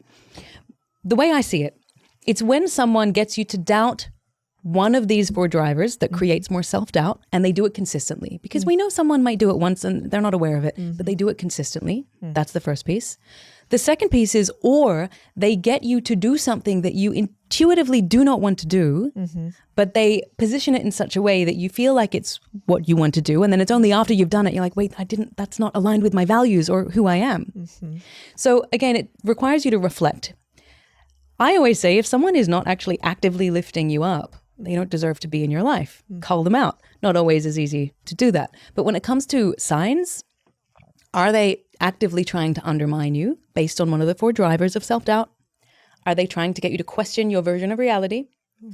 Or are they trying to get you to do things that you intuitively know are not the right thing for you? And then once you pick up on it, you can try and address it. The reality is a lot of people are not aware that they're doing these things. It's just how their mother treated them. It's what they're seeing. It's the pattern that they're replaying from their own childhood. And they've never had someone in their lives tell them, hey, this is not okay. We don't accept this kind of behavior. So you can call, if you value the person and value the relationship, call it out, acknowledge it. Same thing is toxicity in a team. Let's say you have a toxic team. What do? 3 things. First thing, call out the toxicity. Hey guys, this is not okay. We're toxic. Let's acknowledge it. This is not a blame game. We need to acknowledge it. Do we all acknowledge it? Great. Here are the reasons. Call it out. The second thing is to actually cut out the toxicity. And I know that's really harsh, but there are people, if you know that someone unfortunately has that tendency, again, we're separating person from toxic behavior, but for the sake of illustration, I'll just say the toxic person, cut them out. It's too hard. They leave too big of a footprint in a team, and same with someone in your life who's manipulating you. They can leave too big a footprint that even if they change their behavior when you're around them, you still go back. right? So if you can, unfortunately, remove them, do that. The third thing, though, is also to ask yourself, am I the toxic one? Am I acting in a way that's encouraging these other people to act in that way? Am I creating an environment where I'm allowing this person to manipulate me because I'm not having an opinion on things? I'm not addressing things when they come up. We don't realize sometimes we are the source of the problem. Well, it's so good because if you're the source of the problem, you can fix it. Exactly. It's way harder to fix somebody else. Totally. You just need to have the humility to acknowledge, okay, it's on me. What am I going to do about it? That's hard. So let's say, you're right now, you're in a relationship with somebody, which is probably where a lot of this comes up for people. And in that relationship, you feel like they are engaging with you in these behaviors that you find to be inappropriate. Give us some examples. Like, what would you say explicitly to that person? What tools do you have? What exact verbiage do you use to say, I don't find this behavior appropriate? Is it as simple as that? It can be. Okay. Every relationship is so different. So I always say that there are a few things we need to acknowledge within relationships. They're very nuanced. They're very sensitive. But if you do not address something, it will never get better. You teach people how to treat you based on what you're willing to tolerate. So if something has been happening for so long, sometimes it's very difficult to go back, but you can always break the pattern if the person is worth it and if you know that you can be your best self with that person. Sometimes we have to make the tough call. In fact, the other day, so I've been traveling around the US currently, and the other day I was in an Uber going to the audio recording of my book, Big Trust. But the Uber driver was so wonderful. She was telling me, she asked me what I'm doing and I mentioned it and I shared a bit about the book. And then she said, oh gosh, I've experienced so much self-doubt. Can I tell you my story? And she, in a nutshell, she said that she had always wanted to, okay, it's a little bit broader than what we're currently talking about, but it relates. She'd been in a relationship for 4 years. It wasn't going anywhere. She also always wanted to be a physician, but she never believed in herself. So she ended up just pursuing sales and business administration. She was now almost 30.